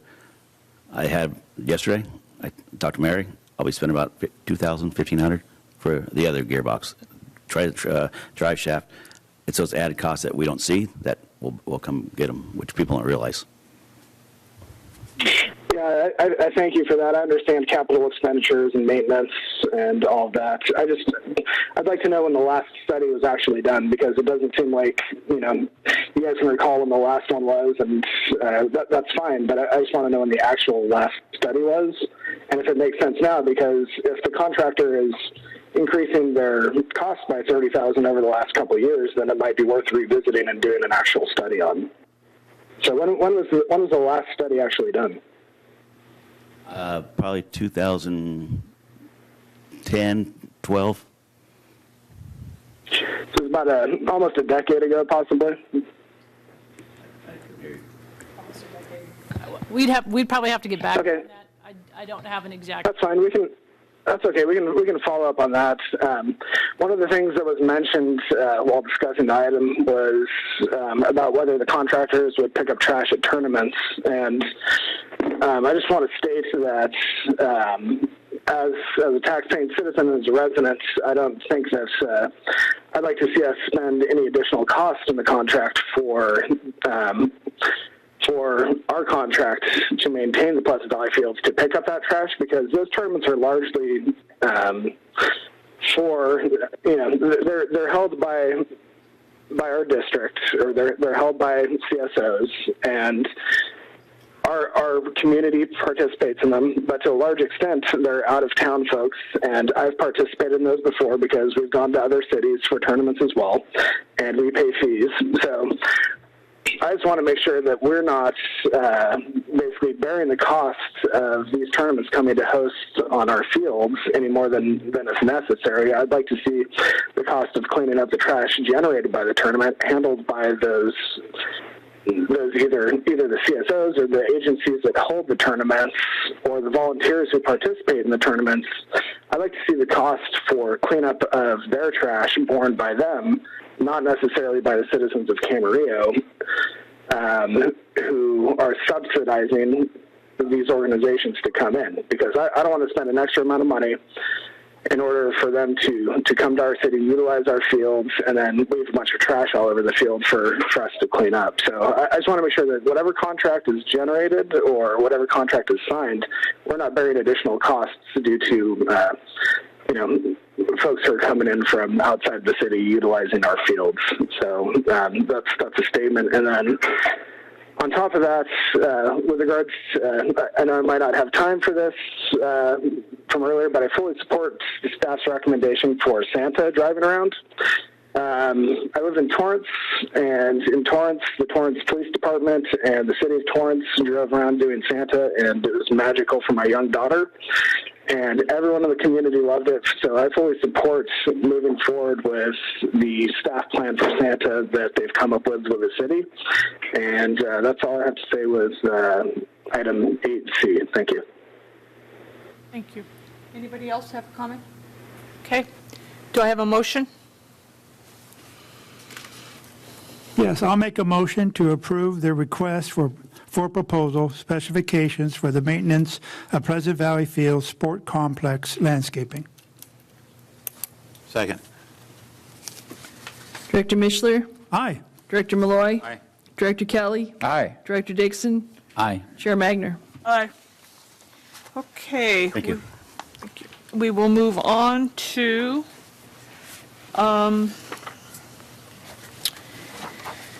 8D, consideration and approval to extend the landscape maintenance service contract between the district and Natural Green Landscape Incorporated. Nick?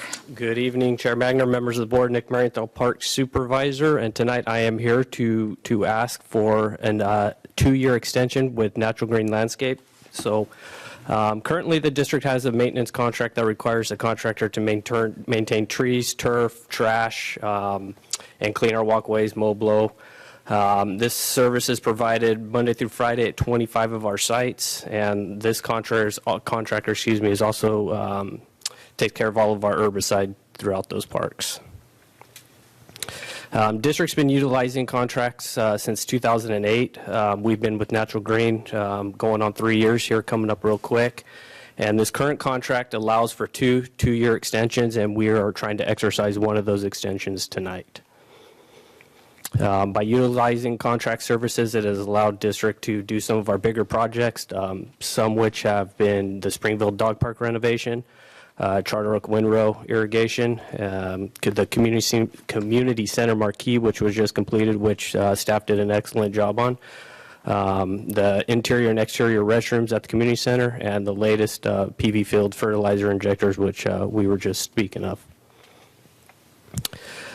So we've worked really well with Natural Green. They've actually have a landscape department as well, so it's helped us to utilize some other assets with that company. They've helped us out during the fires and done some other stuff for us. They maintain their professionalism. Their equipment is always in top-notch condition, and again, it reflects in a positive fashion for the district. So here's a breakdown. They are asking for a 2% increase going into these next 2 years. Currently, we're at $188,376. Next year, it would go to $192,143, which would be a difference of $3,767. Going on to the second year, we'd move up to $195,985. And that would be a difference of $3,842. So a total of $7,609 for the next 2 years. So right now we just started the 2021 budget, so we have an over expenditure right now in Fund 6720 of $7,046. So with the added cost, we would need to make a revenue change of $1,252 out of Fund 672.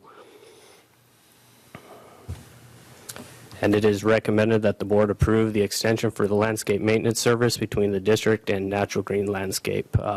There is some alternative options that the board may choose to take. One of them would be having staff initiate a RFP and go and see if Natural Green would be willing to continue their contract for month-to-month basis until we finalize it. We could also initiate staff to maintain all the parks. Again, we were kind of just on this topic. This would require us to invest in quite a bit of equipment and definitely more manpower. And the last one would be allow the RFP to expire and then go back out to bid. So with that, is there any questions?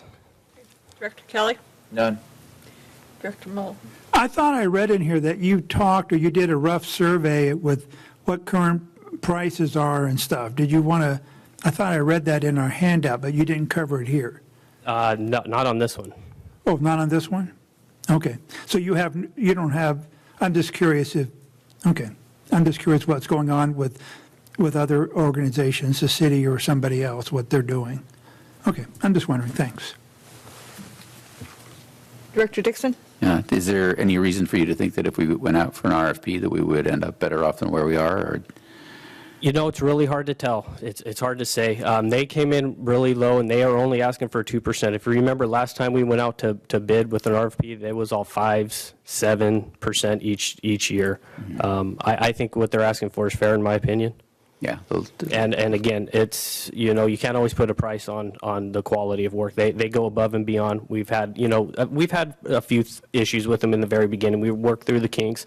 Now it's a well-oiled machine. I mean, something breaks down, they're calling me right away. Hey, this is our plan. This is our next step. They're seeing wet spots. They're calling us. They're seeing graffiti. They're calling us. I mean, we have a great working relationship with them. Great. Okay. Thank you. Okay. Director Malloy? Yeah, certainly 2% is unexpectedly low, given the cost of everything.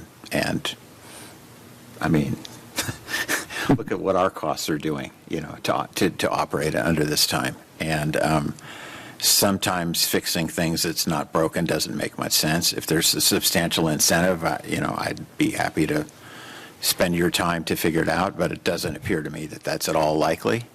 And they're doing a good job, and to be rewarded with another 2 years makes sense to me. So.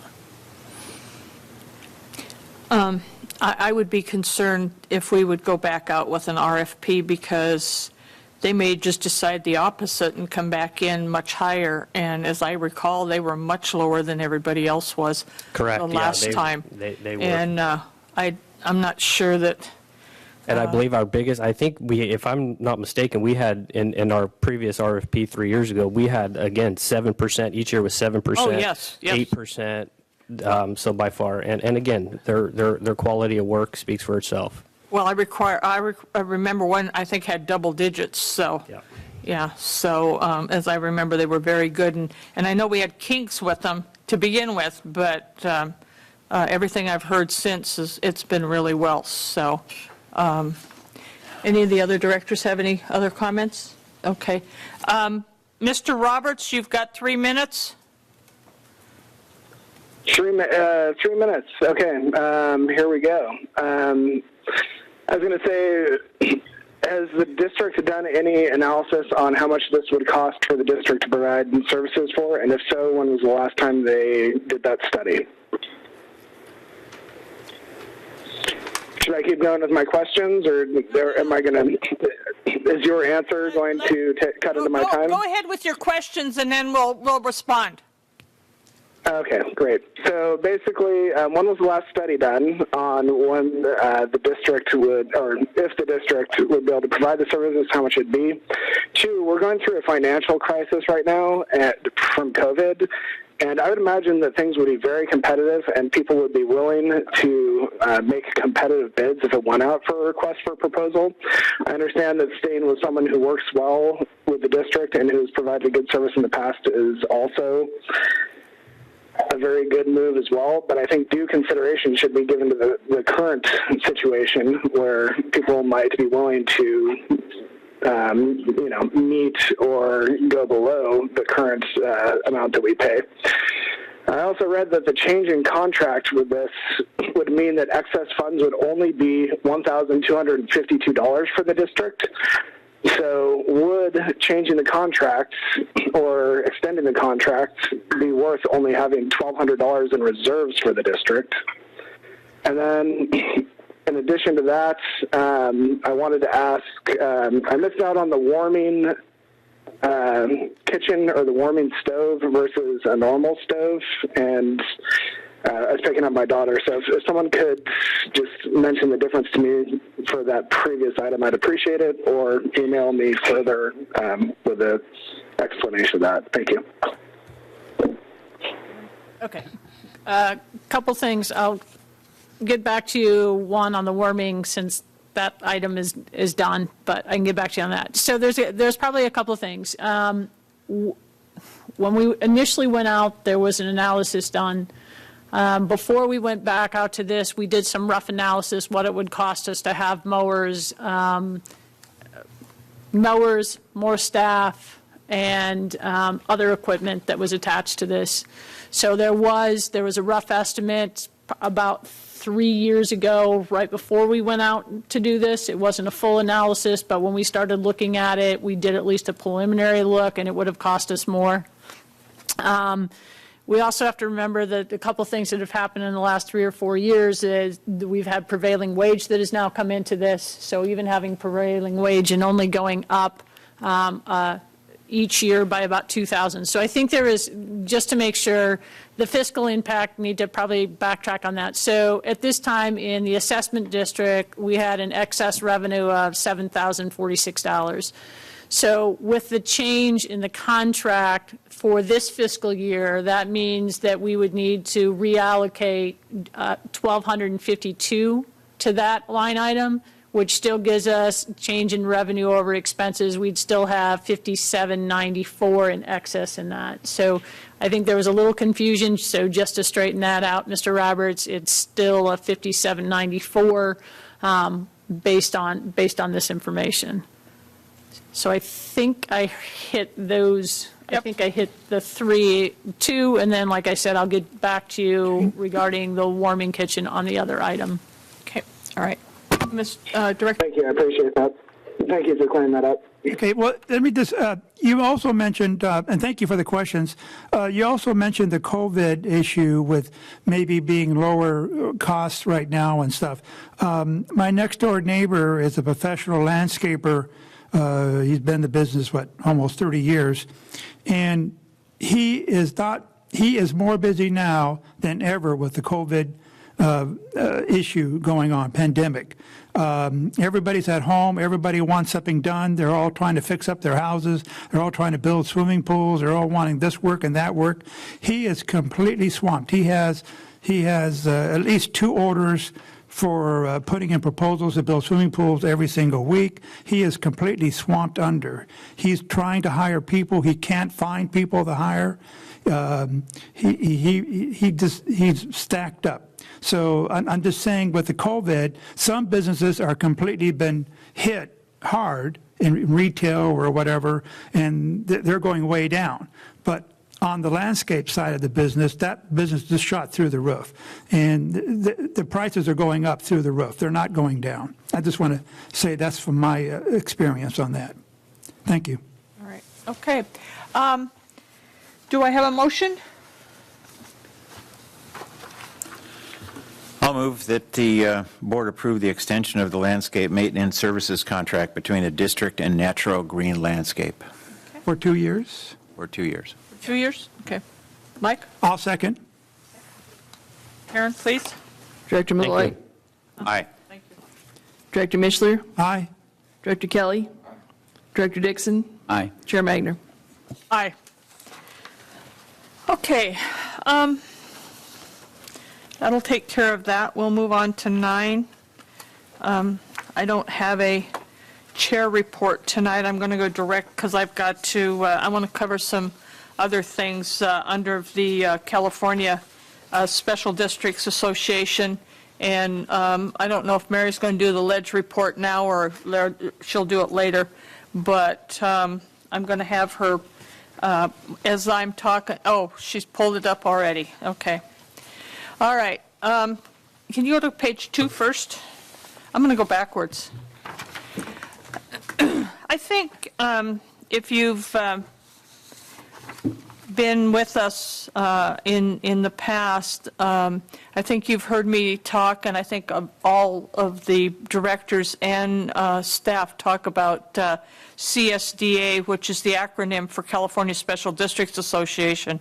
It's a statewide association that was formed in 1969 to promote good governance and improve core local services through professional development, advocacy, and other services of all types of independent special districts. Since then, CSDA has offered its members cost-efficient programs and representation at the state capitol, and boosts the membership of, I think last year was probably close to almost 1,300 organizations from throughout the state. They're a statewide association representing all types of independent special districts, including irrigation, water, parks and recreation, cemeteries, fire, police protection, library, utility, labor, health care, and community service districts, just to name a few. They provide education and training, insurance programs, legal advice, industry-wide litigation, and public relations support, legislative advocacy, capital improvement, and equipment funding, collateral design services, and most importantly, current information that is crucial to the special district's management and operational effectiveness. So that'll give everybody an idea of what California Special Districts is all about. Every year, well, first of all, I've had the pleasure of serving on that board for 5 years now. I serve on the executive membership or executive committee, and I think in my mind they serve 2 really important areas when it comes to Pleasant Valley Recreation and Park District, and that would be the advocacy during the legislative cycle. This year they reviewed over 5,400 bills that were in the State Assembly and Senate. They actively tracked 1,456, and they directly lobbied for 252. They stopped 2 bills that would have been extremely costly to us in both time and money, SB 931 and AB 2093. They supported 130 bills. Of those, 32 were passed into law.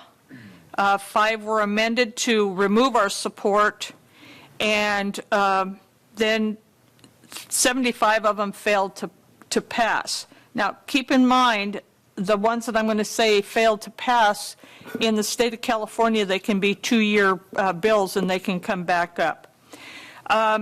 They opposed 122 bills. 15 of them were actually signed into law. They removed the opposition because of amendments to 26 of them, and 65 failed to pass. So their advocacy accomplishments are just above reproach in my mind. This year, they represent, another area that they do is they represent districts in the courts. They actively tracked 15 cases in the state and federal appellate courts involving legal issues with an impact on special districts. They do filings of friend of the court briefs in cases of cases of interest with us. So you can see that they are very, very important when it comes to what we do. The other area that they do is they provide training and professional development, which is extremely important to keep us working within the guidelines of the many laws of California. So I think, I'm looking for the numbers here, but I think they probably did close to 4,500 people were trained in seminars, and even with COVID, the webinars and everything continued. We went virtual this year with the legislative days, where we actually go up and meet with the legislative people at the Capitol, and we were able to accomplish that with 220 people, which went extremely well, even better than any of us had expected. And I think one of the nice things for next year, that being a member, is that all of the webinars are going to be free for CSDA members. So Director Malloy and I have talked about this from time to time. So they are going to make all of their webinars free of charge to all of the members. So there's just a lot of benefits there, a lot of value-added items. So that's what I'd like to share with everybody. It's a great organization, and they do a lot of work. The COVID, I'm going to have Mary go to the COVID response really quick.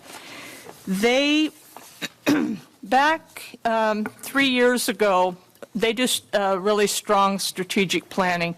And 3 years ago, the staff came to the board and they asked us to get involved with a national special districts coalition.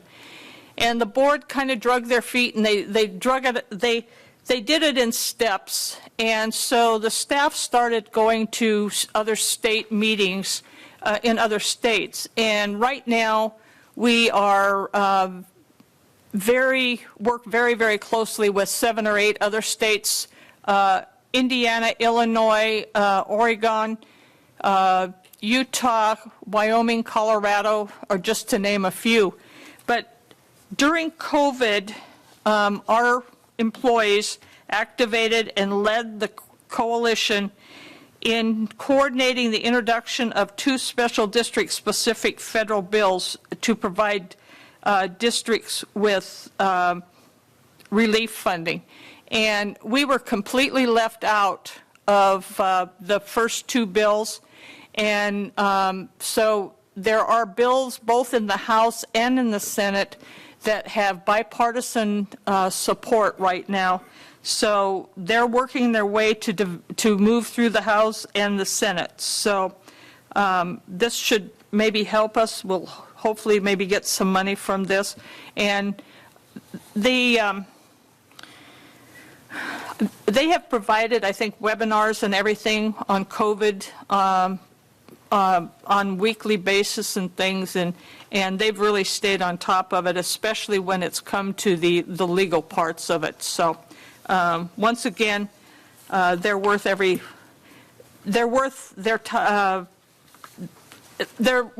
lot. Let's just say it that way. Okay. The other report I'm going to give on is on the Ventura County Special Districts Association, which is a chapter of the California Special Districts Association, and it's the local organization. We met last night via Zoom and had a very interesting guest speaker, Marianne Rooney, who is commissioner for the Port Hueneme. And her topic was delivering cargo in the year of the crisis. And I thought 2 of the other directors and Mary and I attended via Zoom, and just to know what they do and how they have kept going at, 128% or something of what they usually go through, and not laying people off or anything, and being very fluid in the business they do, with the automobiles production going down and things that Marianne just provided us with a really good information. So it's a great place. If a lot of people don't even know anything about it, and I think her little speech last night just helped remind us of everything. So we meet with them twice a month, every 2 months, and it was well worth our time. Okay, I will go on down to 9C, Ventura County Consolidated Oversight Board. Mike, was a meeting? Yes, we actually had the first meeting here since the pandemic. It was a short little meeting. We were basically dealing with an issue Oxnard City has, a local issue out there. They're behind, again, on money for one of their projects and stuff, and we had to deal with that. And we're gearing up this next month to review all the cities with their redevelopment funding in terms of their progress and status and stuff. So the next meeting coming up will be a very large one, overviewing all the different cities every year. Okay, thank you. D, Santa Monica Mountains Conservancy. Yes, we met, and it was basically the same theme as the previous meeting, in that they're short of money. They're having budget. They're really having to tighten their budget, and everything evolves around their funding and budgets. Their funding has been largely reduced this year from the state. It's a state agency, just for people to know. And their funds from the state have been cut way back. And one of their other sources from the state is having movies or weddings and stuff and activities, like coming to their events and having to use their services. Well, a lot of their places have been shut down with COVID, so they have almost none of that money coming in that usually comes in. So they're having severe budget issues. And I mentioned this last time, I'll mention it again. The budget issue is so bad that if someone wants to donate free land to them, they can't take it because they can't even assign people to go out and look at it and verify and do all the paperwork and stuff on it. So they can't even accept free land right now.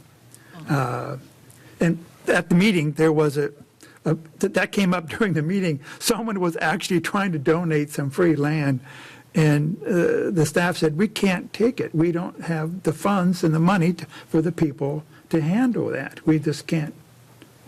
They can't even do it. I mean, that's how bad right now they're working through the crunch with the budget issues. That's all. Thank you. We'll go to standing committees now. Finance, Director Malloy. Yeah, we met September 16th and worked on the numbers that Leo generated that we reviewed tonight. Planning our way through this. As you know, when we did our budget meetings and our budget workshops, we were already in the pandemic, and we took sort of a worst case scenario. But we have a lot more reality to that now than we did then, and we're watching everything really close. It's going to be very tight this year, but I think we're going to make it. I don't anticipate that we're going to have to reduce our workforce, which is a very high priority here and something we've focused on being able to do from the very beginning. We have a huge investment in our staff, and we want to protect that to the degree that we can right to the very end. So I want to make sure that there's no misunderstanding there, that we're not ready to just start shipping people out so that we're comfortable with our money. That is absolutely not the case, and that's why we're keeping such a close eye on the numbers. Okay. Liaison committee for. Liaison has not met. Okay. All right. Long range. Who's reporting on long range? Mark. Yeah, I'd love to. We had we had a really great tour of the trail, the Las Posas Equestrian. I've mentioned this to a few people, and somebody said, "You guys have a horse park?" I said, "Yeah," and a trail goes with it. And I've actually been around long enough to remember when the board discussed this before, and it was a really difficult legal thorny issue because it involves a lot of property owners that own property that butts in the middle, and we have either ownership rights or easement rights to a little strip of it for a trail. And as you can imagine, over this really long period of time since this deal was, things have changed. And the nature of it is that the homes that are on both sides of the trail are relatively high, and there's steep sides on both sides in some places and some other places not. But in many of the places, the properties are essentially eroding, and literally pieces of fence and trees are falling down the hill. And because there's so little use of that trail based on our measurements, and we generally react when people say, "Hey, we need more of this," and Bob's staff reacts when something happens out there and needs maintenance. In fact, we identified a couple of maintenance issues when we were out there.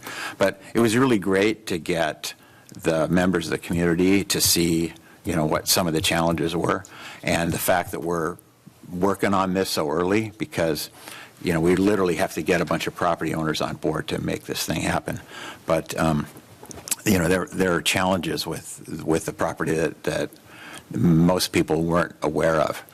Because the horseshoes have just been using it, and nobody ever really paid attention to what's legal and what isn't. And in fact, the access to the trail from the bottom end is blocked by county flood control, and staff's already working with county flood control to try and let's get that hurdle out of the way so we can get that done safely and legally for the horses to come and the people to come through. Because over time, the upper entrance to the trail, which is on a really busy street, the main street in Las Posas, is not really accessible by horse. So the only places that are legal to access it by horse is at the park. And that involves, for most people, trailering your horse there and, causing that a problem. So what we really need to do is get the owners on board and understand what their responsibilities are, and come up with a plan that, will carry us forward for another long period of time before it has to be dealt with again, but retains the access of the horses and the use of the park, and hopefully maybe even expand the trails when we get everything set, because now it's so short, there's very little that we can do with it. But getting the Trails Committee people, and as Audra meant in her message here today, getting them involved has really been helping, because as you know, we work so much better when we work with our partners that tell us what it is they need, and as opposed to when we're just trying to figure out what it is they need and getting them to help us, because I know that that's going to work a lot better than if we just said, oh, we're doing this now. Everybody, you have to agree. That will never work. And I think they put together a petition, and of course the whole community up there loves the idea of having horse trails, and it's unique to us. Most of our parks are little pocket parks that were given to us when houses got built. This is a really unique park that actually reflects the needs of the people in that area. So the first time I looked at it and looked at some of these trees that are really hanging by the roots, and it sort of terrified me. But the more I look at it, the more I was like, it's just another thing that we have to work through. And I think it can be done, especially with the community's help. So. Do you have anything to add, Bob? No, I just want to echo what Director Malloy said. It's going out there and actually seeing. You almost get to the point where you wonder if a place like that even exists in Camarillo anymore, And yes, there's definitely some challenges. They were very obvious. There were instances where the corner of, as Mark said, the corner of a fence just hanging out in air, because the soil had eroded out from underneath it. And I remember wondering at the time, what are they going to do about that? Or what are we going to do about that? Whose responsibility is that? But the people that came along, they got a chance to really see what we're up against. And as Mark said, it's going to take all of us working together to meet the challenge. And I believe that we will do it also. Well, it definitely appears that we have a group that's willing to work. And it sounds like they were happy with the meeting, so we've taken the right step forward, I think, so. Okay, personnel? We had a short meeting. We talked about IDL and another subject that I cannot remember, but it's a work under progress still, and that's all I have to report on it. I think we discussed health benefits, and from SDR May, we compared prices. Oh, yes, I recall now. I could not, as I left all my stuff out in the car, I could not. That just came to me as we were talking. So. Yeah, I should have just passed to you. Well, it didn't come to me just then, so. Policy Committee?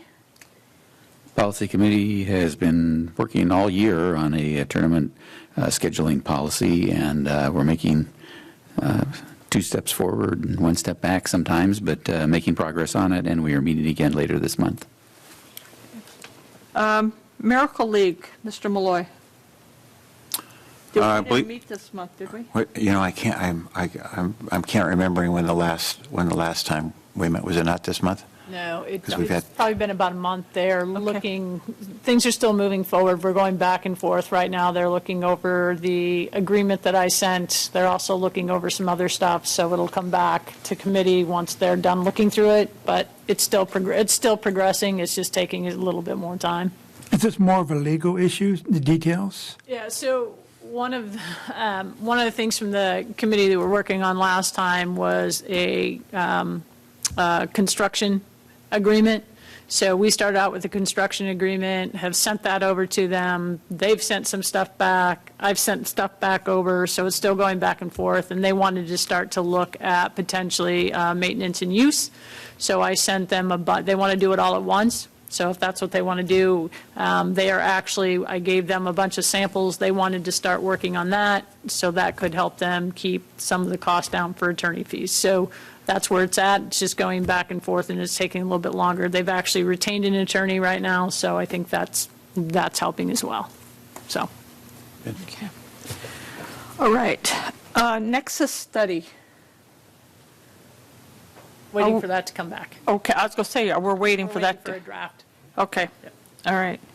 Okay, the Foundation for Pleasant Valley Recreation and Parks is in holding status at this point, so we will move forward to H, to the general manager's report, please.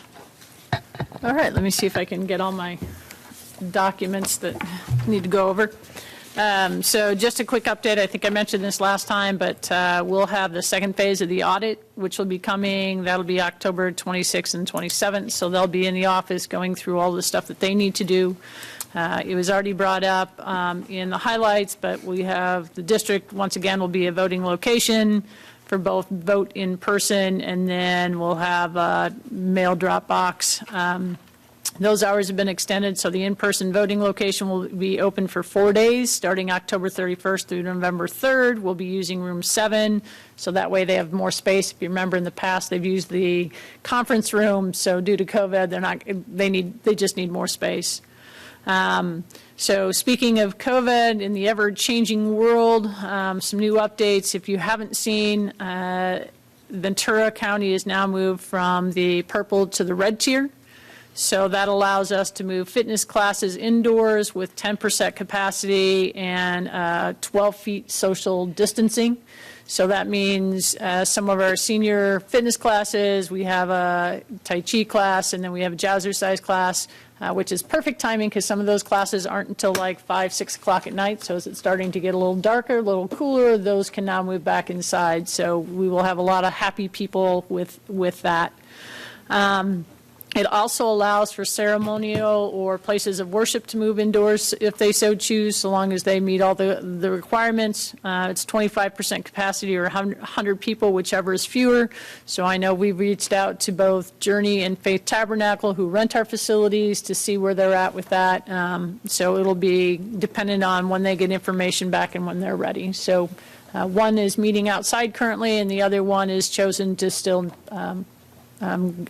do video or online. So the next step hopefully would be for Ventura County to move to the orange tier.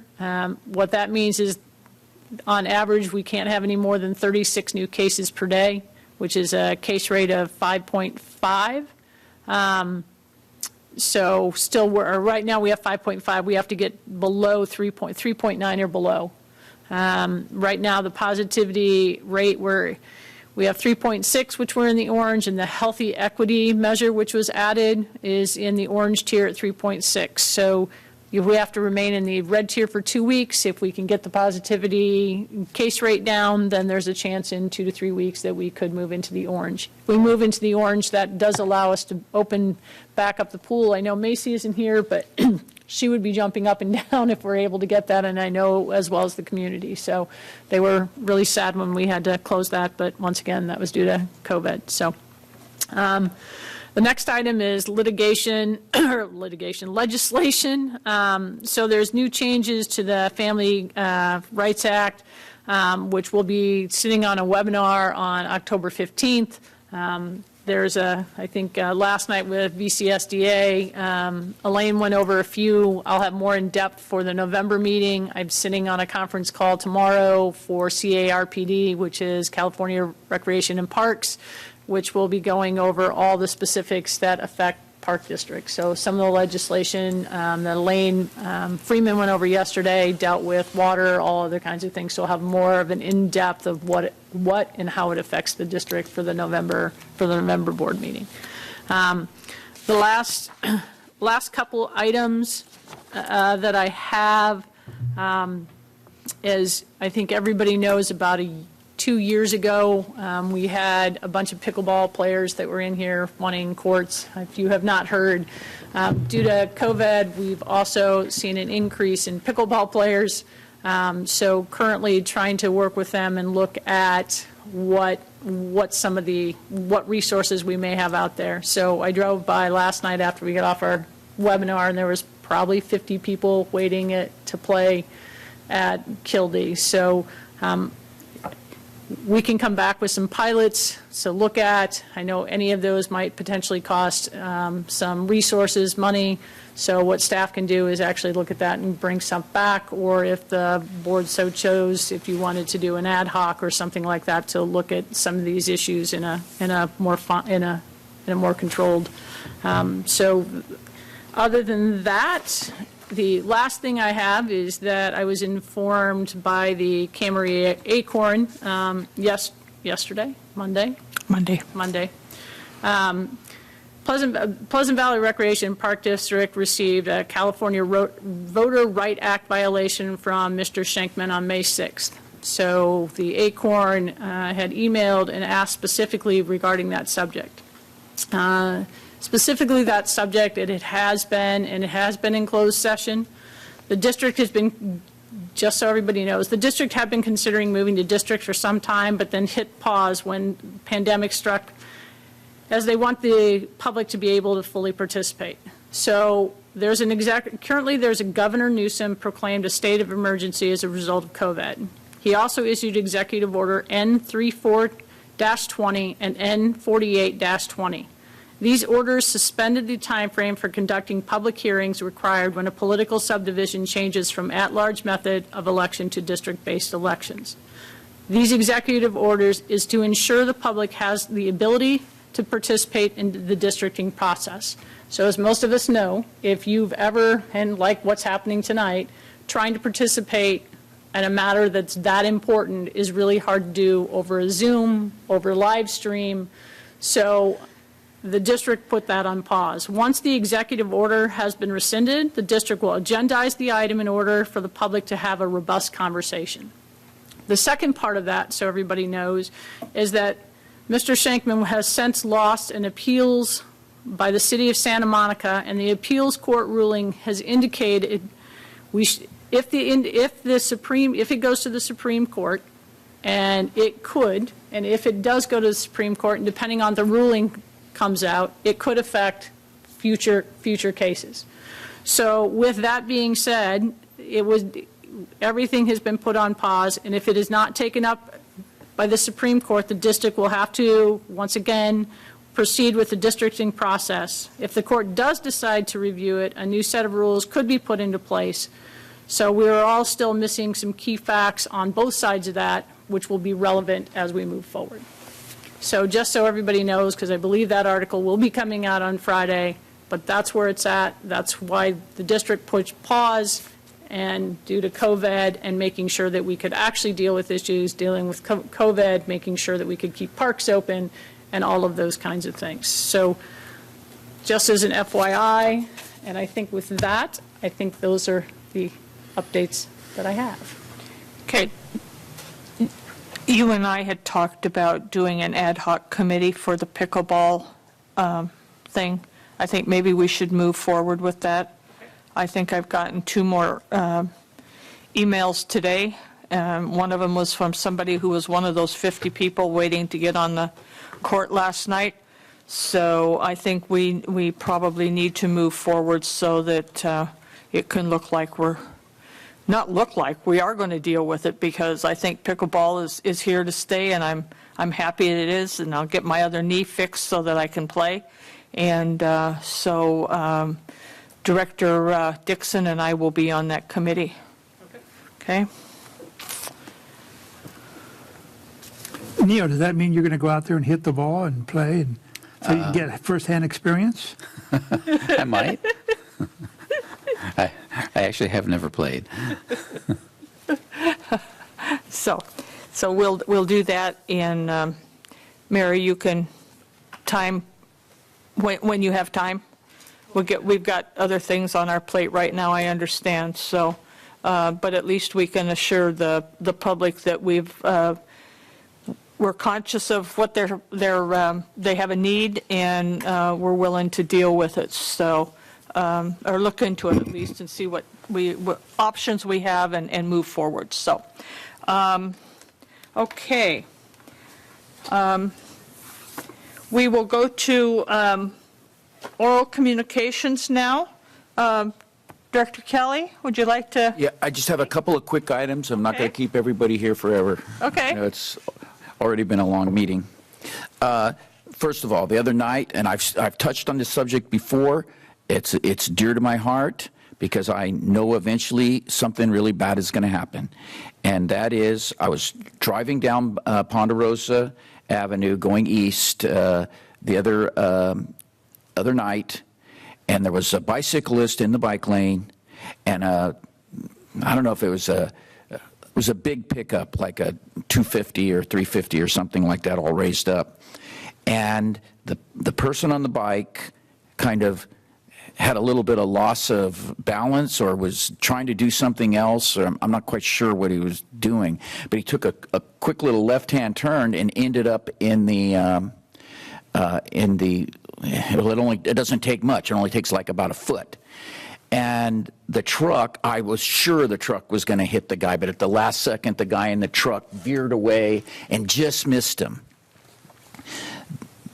I'm not against bike lanes, so all you bikers out there, don't send me a bunch of emails, but that place is dangerous, especially at night. And this particular rider was not wearing one of the vests or so forth. I mean, I don't get that either. But somebody's going to get hit and hurt or killed.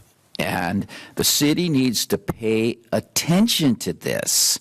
I know they don't want to make a bunch of bike people upset, but the street's just not wide enough for the two types of vehicles on the same street.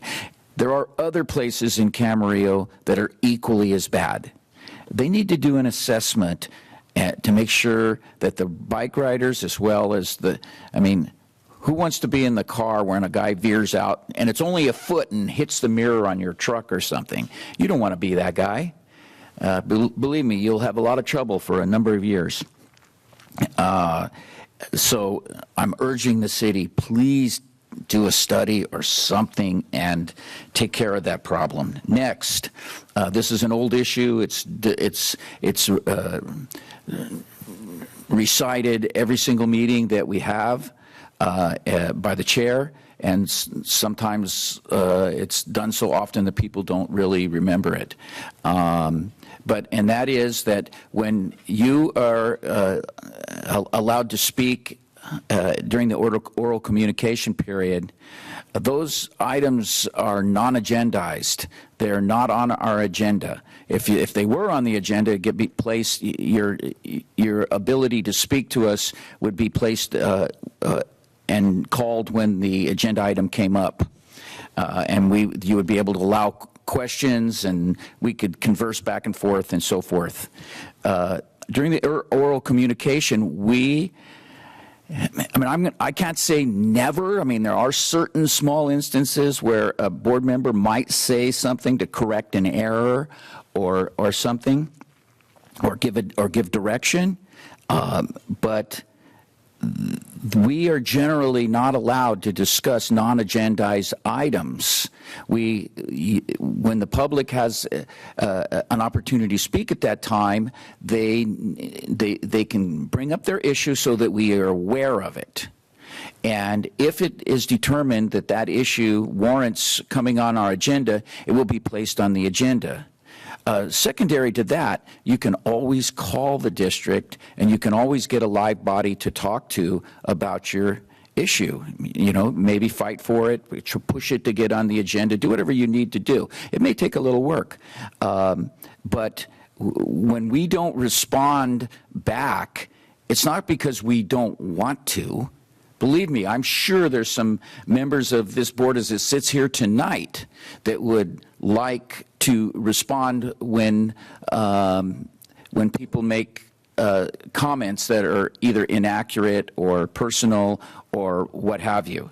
But generally we refrain from doing it because there's all kinds of rules that we have to follow, and we try to follow them. Another thing, I want to clear up an error that I've seen getting passed around a little bit in the community, social media and so forth, and that is, what is a recreational specialist? A recreational specialist is at the Park and Rec is an entry-level position. It doesn't take a college degree in recreation or anything like that. If you look like you can do the job, maybe you'll get hired and maybe you won't, but it does not, that term does not mean that you have a ton of credentials in recreation and parks. And with that, that's all I have. Yeah, thank you. I want to say thank you to Elaine for great congratulations for becoming the new upcoming vice president for the California Special Districts Association. That she spent all that time talking. You're wondering why. And if you're wondering why she was spending all that time talking, she's the new vice president for that same statewide group up there in Sacramento.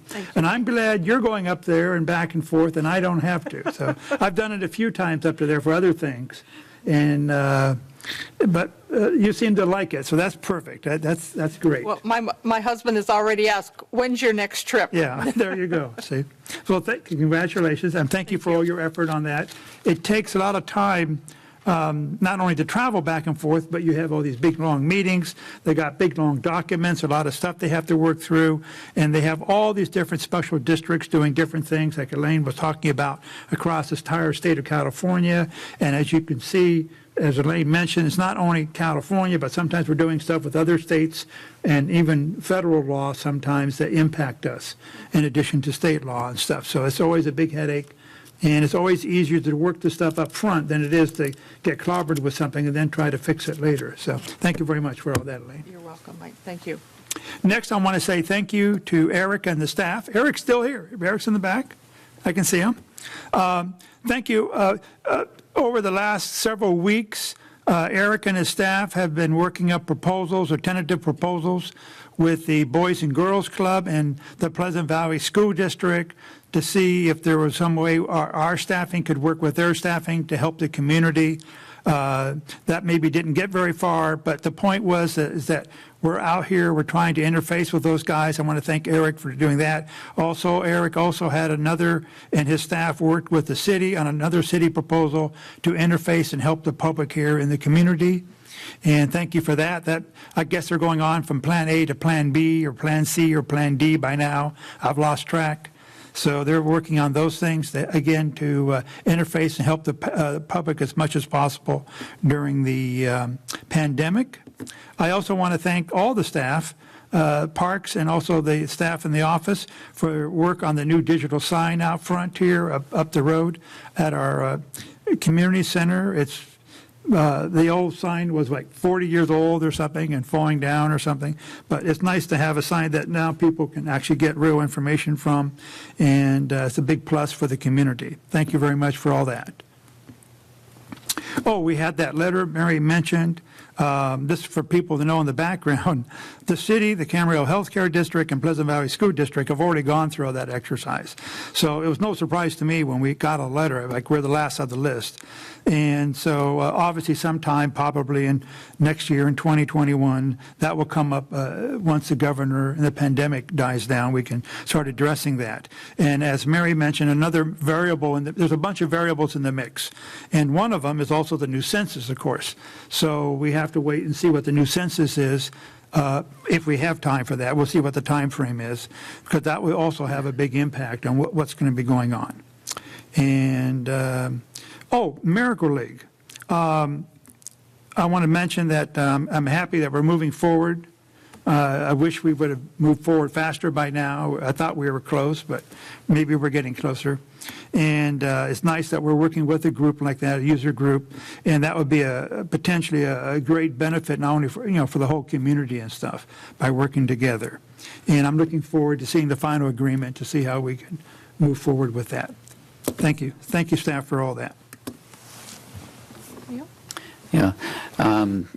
Just wanted to briefly say something about, of course, we're in the middle of an election season. It's kind of going strong right now. But I think something that people need to pay really close attention to there are 12 ballot initiatives on the ballot this year. And it's really important that people take a really, really close look at those things, because it can be the titles of those things and the brief descriptions you read about them can be very deceiving. Very often buried within those are provisions that you would not think are even related to the ballot issue, or things that may be entirely opposed to what you would want to vote for, even though the name of the ballot, the issue might sound really good. So just encourage everyone to carefully pay attention to those things, to read them very closely. It's, in my view, a ballot initiative. It's the job of the people proposing the ballot initiative to make their case for why it should be passed, and not the other way around. So I typically go into these things with the attitude of, I'm going to vote no unless you convince me yes. And so anyway, I just think those things do really have some very significant effects on our lives. And so pay close attention to those and read them carefully. Okay. Director Malloy. And I will just update you quickly on the latest status of one of the largest public recreation spaces in Camarillo, which unfortunately is not ours. It's the Camarillo Springs Golf Course, which is privately owned. On the 21st of September, the EIR report was released. And on the 23rd of September, the City Council did their triennial review. And I find it amusing that the EIR report was released so close to the council meeting that it was very hard for any of them to make any sense of it. But the most important thing is that Councilman Kildee indicated that he no longer supports this project. He described it as having too many moving parts, which I think is a really succinct way of saying the obvious. So now there's 2 council members opposed to the project. The EIR goes into public comment period, started on the 21st for 45 days. Members of the public can submit their questions, and there's a number of them there. But the thing that became most clear and is not really clear to the community yet is they've been selling this project as coming along with a new golf course. And in fact, the new golf course is not even discussed or mentioned in the EIR. It's all about approving the housing. The golf course project is just acting like it doesn't exist and isn't a part of this approval process. So the council will continue to get technical review on the project, and I expect at the end of the 45-day review period, then the city staff has to compile answers. That's expected to take a month to 2 to compile the answers, return the answers to the people that sent the inquiries, and then make a presentation to the council where determination on whether to go forward on the project will happen or not. So that's just an update on where we are with that. That's all I have. Very interesting. Well, I usually don't end it up like this, but I'm going to. I'm very honored to have been chosen as the Vice President of CSDA for the 2021 year. I am also very proud to be the representative from the Coastal Network, which is the Ventura, San Luis Obispo, Santa Barbara, Monterey, Santa Cruz counties. I'm one of 3, and so I'm very proud to do that. I don't care for the travel as much as I think I do, but during COVID, and we experienced it again tonight, that trying to do meetings and things on Zoom and things are extremely difficult. And I know Mike, the Conservancy, has the same issues as the CSDA does. We sometimes have agendas that are 300 and 400 pages. And when you try to cover that much information on Zoom in one sitting, it's like, guys, we need to have a break, and it gets very long. And but I'm very, very happy to represent our district in our area. One of the things, and this is back to Mr. Mishler, he's very big on branding. And as I was going through my CSDA today to get ready for tonight, I found that CSDA's got an issue with branding. So, and I'm going to bring it up because it's something I want to share with everybody. In the state of California, if an organization is considered a recreation and park district, it is a special district. If it is listed as a park and recreation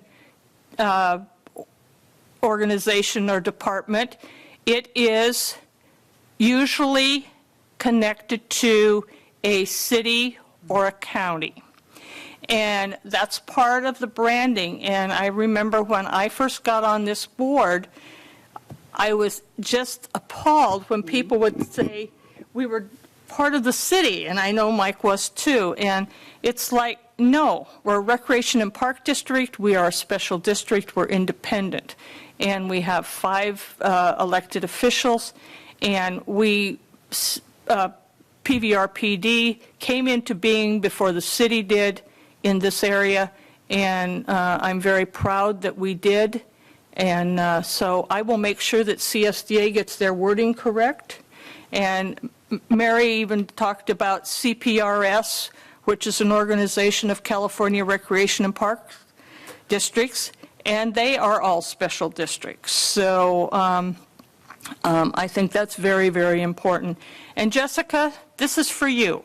I thank you for working with the 2 individuals that you worked with to get that marquee, and for them pushing for that extra pixel count, because you can see that, Mike and Mark, that just that sets that whole corner off. I go by there about 8 or 9 o'clock at night, and you can see that forever, and I'm very, very proud of it. So as I am very, very proud of all of our staff. So thank you very much, and we will make this long night come to an end. So thank you. Be safe, everyone.